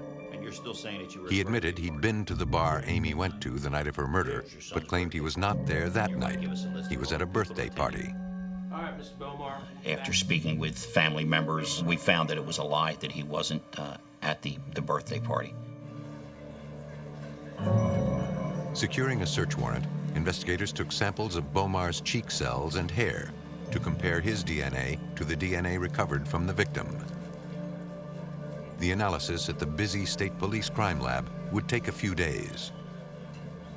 But because Bomar was in jail on another charge, Assistant District Attorney Dan McDevitt knew they had time. Okay, Charlie. A Montgomery County judge denied Bomar bail. So there was no chance of him being back out on the street before we concluded our investigation. We had a lot of forensic evidence, and we wanted to carefully put all that evidence together because we only get one shot at him in court, and we wanted to make it a good one. Police searched the area near where Bomar was arrested for burglary. Officers found a car with the same plate numbers Patty Jordan had given to her father. The plate was registered to a Ford Escort, but it was on a black Honda, just as Patty described. Technicians later found no evidence in the Honda related to the Amy Willard case. They needed to find that escort. The case was heating up, but mysteries remained. The missing car, the peculiar burn pattern, and whether or not DNA would clear this suspect. After a year-long search, the investigators of Delaware County hoped they could solve these mysteries and find some degree of justice for a murdered young woman. Near Philadelphia, 22-year-old Amy Willard was abducted, sexually assaulted, and killed, left with a distinct burn pattern on the side of her body. A year later, Pennsylvania investigators had a suspect in custody. Arthur Bomar said he had nothing to do with Amy's death and claimed he wasn't at the bar where Amy was last seen alive.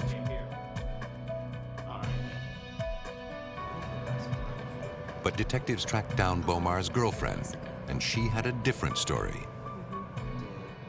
She was in hiding and fearful of Bomar. She said Bomar told her he was going to the bar in question on the night of the murder. You start talking about. Bomar confessed to his girlfriend that he watched Amy Willard leave the bar and followed her. He forced her to pull over, though the girlfriend didn't know how. Bomar said he then knocked Amy unconscious. He took her to North Philadelphia, where he raped and killed her. The girlfriend said Bomar was driving his Ford Escort that night. The statement of the girlfriend was a major break, but investigators needed evidence to back it up in court. Delaware County Detective Charles List and Detective Sergeant Greg Seltzer believed the key was Bomar's Ford Escort. His vehicle is very important because at some point Amy was in that car. Absolutely. We went to an insurance company and found they had been in an accident shortly after Amy's abduction. The detectives learned the car was towed to a salvage lot. We obtained a search warrant. We were hoping to find some type of blood, hair, fiber that would link Amy Willard to Arthur Bomar. When the tow truck lifted the car, investigators were stunned. The oil pan had a familiar pattern. They believed it was the object that burned Amy's body. At the State Police garage, the Forensic Services Unit processed the car. What's that? On the passenger side door panel, they found what appeared to be dried blood. I'll take it down to the lab. They removed the oil pan so it could be compared to photos of the burn pattern on the victim's body. Yeah, that's it.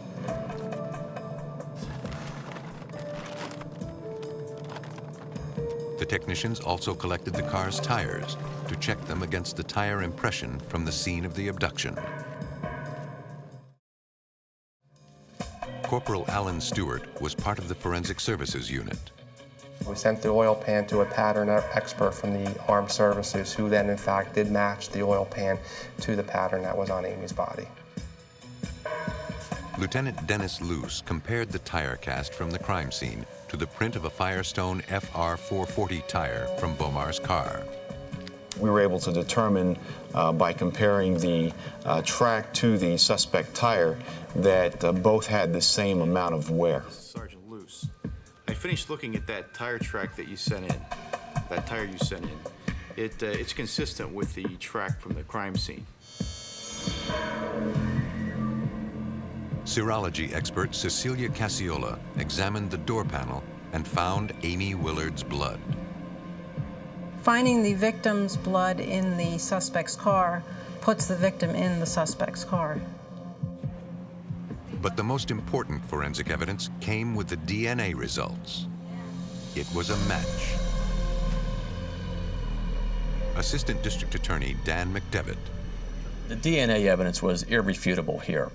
There was a 5 billion and 1 chance that Arthur Bomar was not the person who contributed the DNA found during the autopsy. So that obviously was the foundation of our case. In addition, we were able to link the car he drove to the thermal injury on Amy's body. Amy's blood was found behind the door panel in his car. The tires on Arthur Bomar's car left tire track impressions at the abduction scene. It was enough to convince the jury. On October 1st, 1998, Arthur Bomar was convicted of first-degree murder, rape, and kidnapping. He was sentenced to death. Amy's family has fought for the laws to be changed to keep offenders behind bars, but the law did not pass in time to protect an Illinois family.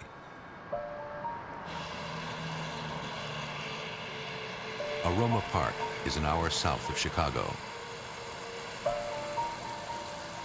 On an afternoon in 1995, Micah Moulton got nervous when her 10-year-old son Christopher did not come home from fishing at 5 o'clock as expected. It was not long before she had a feeling something was terribly wrong. I jumped up and I looked at the clock. It said 5:22, and I knew immediately I needed to go find him. I had to go find him at that moment. Leaving her other kids at the house in case Christopher returned, she went down to the Aroma Park boat ramp on the Kankakee River, where Christopher normally fished. I walked around the area, I called his name, started yelling out for him. After more than an hour of searching, Micah called the Kankakee County Sheriff's Department. Under Sheriff Brad O'Keefe worried when he heard where the boy was last seen. The speed of that river, we have a lot of drownings. A lot of people fall in and disappear in that river, so that makes it dangerous in itself. Rich, not a Aroma Park Boat Club right away. You got a missing 10-year-old. Micah told Deputy Rich Burns about Christopher. She had already checked with all of his friends. No one had seen him since 4:30 at the boat launch. It was very unusual for him to do this, for him not to return home on time, and we knew it was very important to get the ball rolling, to get the search started. He's 10 years old. And I said, well, I'm going to go in the woods and look for him. He said, just wait. He said, hold on. And he made a couple of radio calls, and the next thing I knew, there were search dogs and search teams and the fire department out there. We didn't know if he had fallen into the river or if he had walked off, if he was just lost. Right away, they threw every resource into the search. All the local police agencies sent people. So we had fire departments from Aroma Park and Kankakee. They had the boats in the water doing the search. Once they knew what we were looking for, a lot of the citizens came up and volunteered. They briefed the search parties, describing Christopher, his clothing, his bicycle. The searchers were instructed not to touch anything they found. We don't know what happened at this point, so we're searching. Any evidence should be collected by trained evidence technicians. Anything you find, call Detective Bertrand. We're going to process it and handle it as evidence. Detective Bertrand will come out and collect it. All right? So everybody go They had to over here and line up organize along these woods. and stay organized. We have an assistant in the command center who keeps track of who's where and who's doing what searches.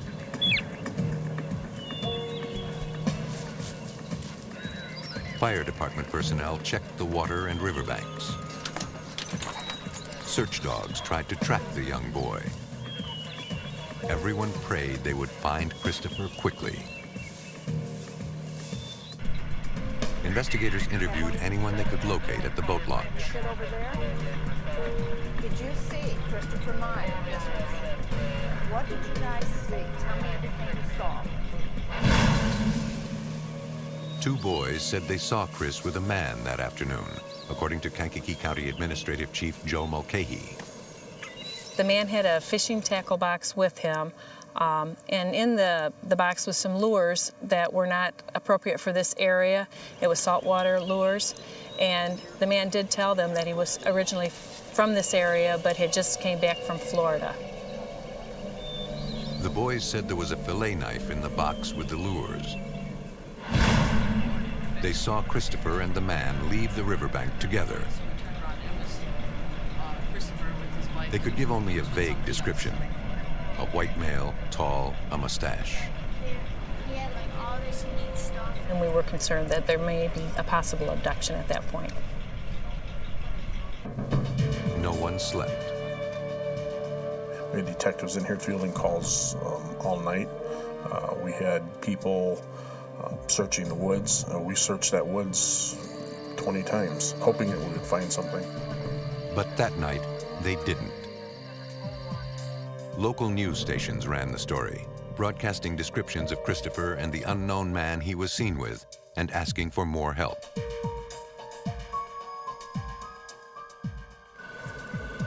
At the Sheriff's Emergency Operations Center, deputies and volunteers fielded calls.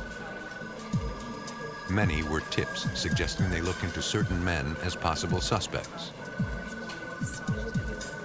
Investigators followed up on every tip, while the search continued, firemen dragging the river bottom. More than 18 hours had passed with no sign of Christopher. Then, the next morning, searchers spotted something in the water. A child's sneaker. Micah identified it as Christopher's. We now have a shoe in the water. Chances are better now that he's in the water or something's there, so we've got to intensify the search there. Dive teams searched for any sign of the boy or his bike. It would overhear people talking about, any news, did they find a body? And a couple of times I lost it and said, there's not going to be a body, they're going to bring home Christopher. And I just kept a positive outlook on it, because I couldn't ever let myself think or feel that he wasn't going to come home. Those searching for Christopher would not give up either. That little boy was out there somewhere, and they needed to bring him home. 10-year-old Christopher Meyer was last seen with an unknown man near the Kankakee River in Aroma Park, Illinois. Investigators did not know if Christopher had been abducted or if he fell in the river where they had recovered one of the boy's sneakers. Micah Moulton is Christopher's mother. I felt everything was going to be okay, or eventually I was going to wake up, that this was just a really bad dream. But it was no dream. I got something here. On the second day, one search team spotted something. Christopher's bicycle. It appeared someone had carried the bike deep into the woods and tried to conceal it, according to Undersheriff Brad O'Keefe.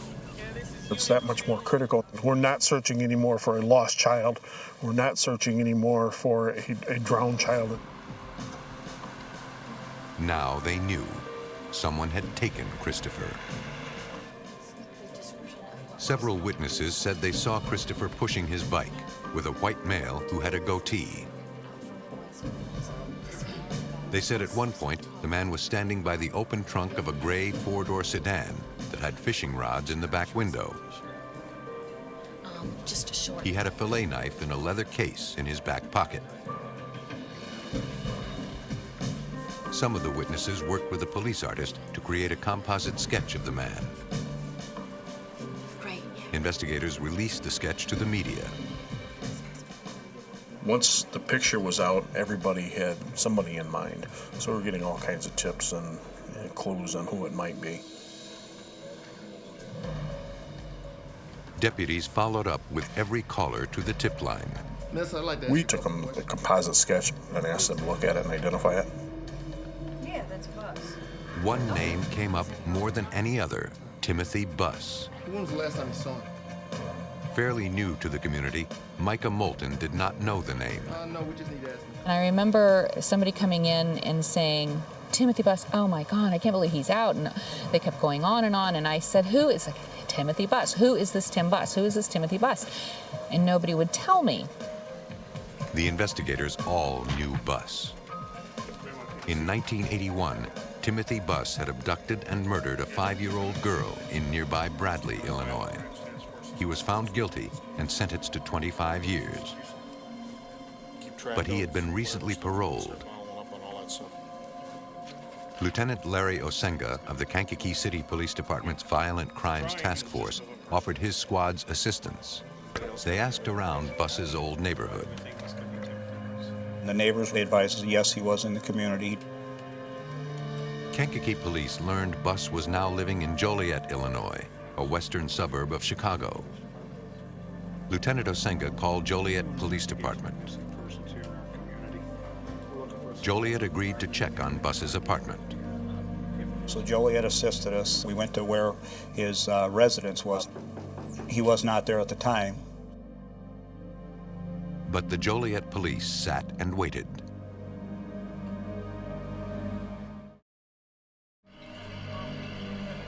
The searches in the Aroma Park area kept on as another terrible night passed. Then, 2 days after Christopher disappeared, the Joliet surveillance unit spotted a man approaching Bus's apartment. It looked like the suspect. He was alone.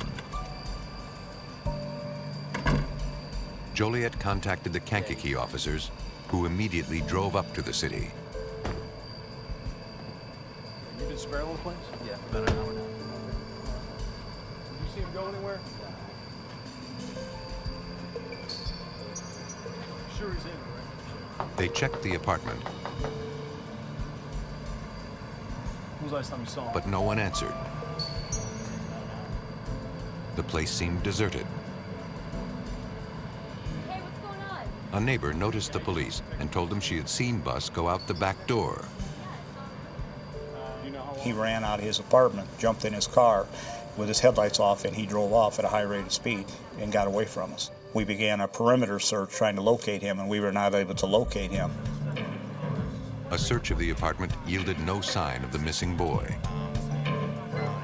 APBs went out to law enforcement throughout the greater Chicago area with descriptions of Timothy Bus and his car.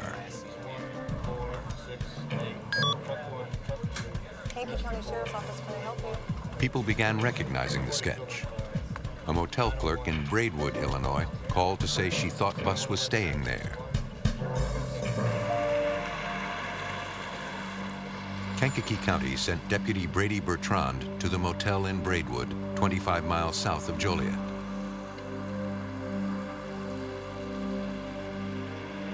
At about 8 o'clock in the morning, Bus come out of the hotel and walked directly over to a dumpster in the parking lot of the hotel. He threw a pair of boots in the dumpster. Deputy Bertrand radioed for assistance. I'm just going to stick with them. Need someone to come back and put boots on the dumpster. Then he followed the suspect. He initially got on I-55 northbound, which leads into the city of Chicago, but he ended up getting off a short distance later and driving to Wilmington and pulling down by the river and talking to some fishermen down there. Deputy Bertrand waited for backup to arrive. Stand by till you get there. While he did, Kankakee County detectives Ron Kilman and Randy Hartman responded to the Braidwood Motel to collect the evidence.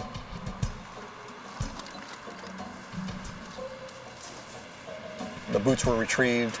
We're not sure what evidence that is going to be connected to, but he apparently put them there for a reason. So we secured them, whether there was possible blood located on them, hairs or fibers. The boots were sent to the lab for analysis.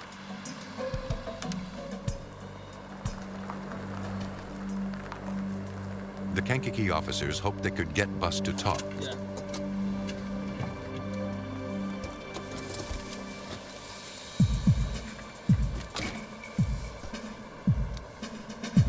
He was very antsy and looking around as if he wanted to get away from there, but he had no place to go. Every time something goes wrong, you guys are going to start coming to me.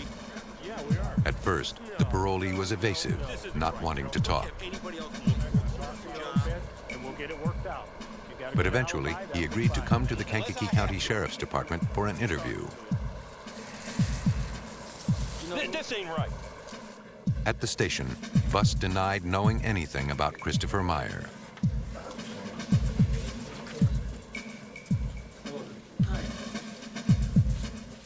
His lawyer arrived to discuss investigators' request for a consent to search Buss's car. Against the lawyer's advice, Buss signed the consent form. I have nothing to hide, nothing at all. At the Sheriff's Department garage, detectives Hartman and Kilman processed the suspect's car.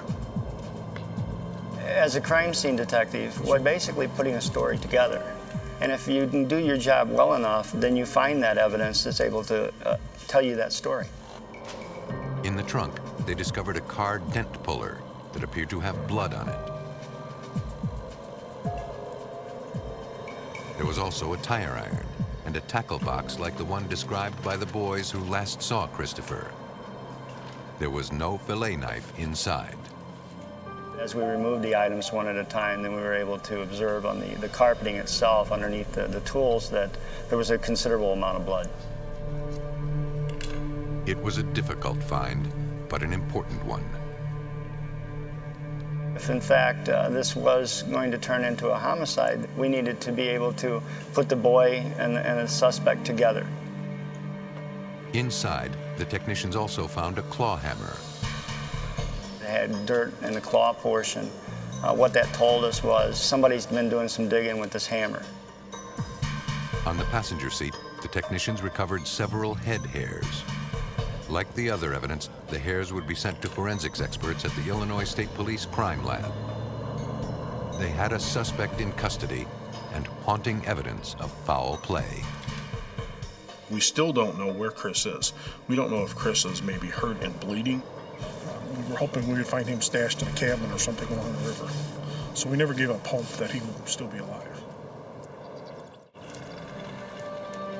In 1995, Kankakee County, Illinois investigators were searching for 10-year-old Christopher Meyer, who was abducted while fishing.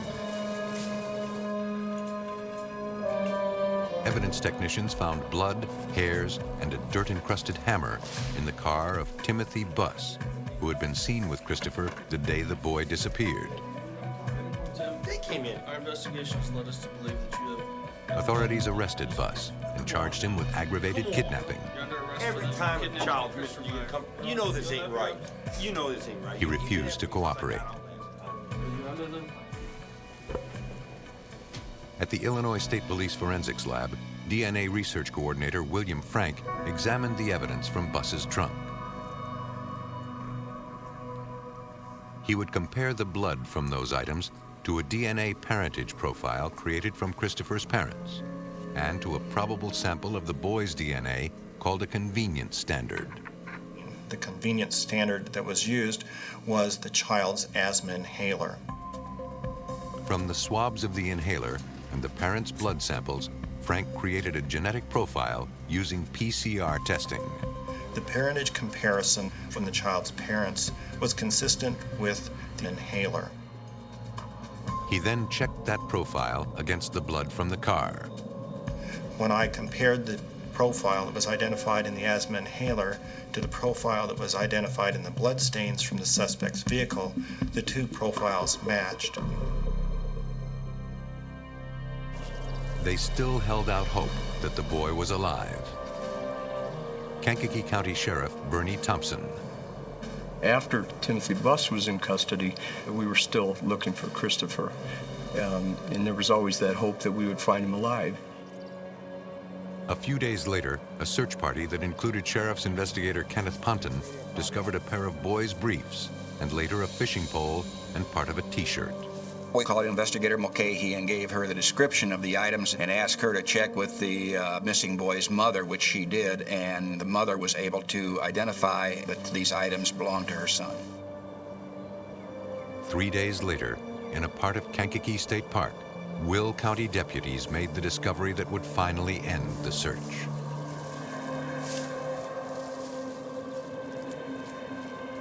Under a piece of plywood, partially buried, was the body of a small boy. He had been stabbed more than 50 times with a thin knife. It was Christopher.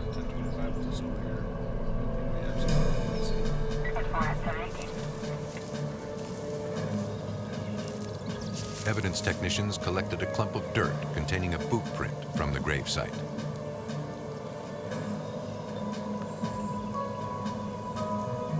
They also collected samples of the soil in the area. Hair and fiber expert Ralph Meyer compared the hairs found in Timothy Buss's car to Christopher's using a comparison microscope. Looking at the general appearance, the length, the distribution of the pigmentation, the fusi throughout the shaft, ovoid bodies. The hairs were microscopically consistent in every regard. Geologist Ken Knight examined the soil samples taken from the gravesite and the soil found on the claw hammer. We tried to determine if the knowns and unknowns had the same characteristics, the same amount of crystals or mineral particles, same colors, same angularity of those particles, the same general type of botanical material. Again, a match. The fact that the soil from the hammer is consistent with a mixture of the soil samples from the gravesite indicates that the hammer was used to actually dig the grave. Some of that soil held a partial impression of a boot print. Forensic scientist Robert Hunton compared boots Buss threw out at the motel to that impression. I made a cast of that particular portion of the boot that had a similar pattern to the piece of soil. I compared those side by side. I was able to say that that impression could have been made by that portion, that small area of the right boot. Investigators hoped more definitive proof would come from the DNA lab. William Frank checked samples from the victim's femur against the evidence he already had. The genetic profile for the femur bone matches the genetic marker profile identified for the child's inhaler and also matches the bloodstains identified in the trunk from the suspect's car. The forensic evidence proved that Timothy Buss abducted Christopher Meyer. He assaulted the boy, stabbed him repeatedly, then buried him in the woods. Buss was found guilty of kidnapping and murder and was sentenced to death. That sentence was commuted to life in January 2003, but this time there will be no chance of parole. Christopher's mother, Micah Moulton. The anger and the sadness and the grief and all was so overwhelming, but I knew I could use it in a positive way to make a difference. I want laws changed. I helped in lobbying for the No Second Chances for Murderers, Rapists, and Child Molesters law, also known as Amy's Law. That law, named for murdered college student Amy Willard, seeks to prevent the most violent criminals from being released on parole. It was passed by the U.S. Congress in 2000.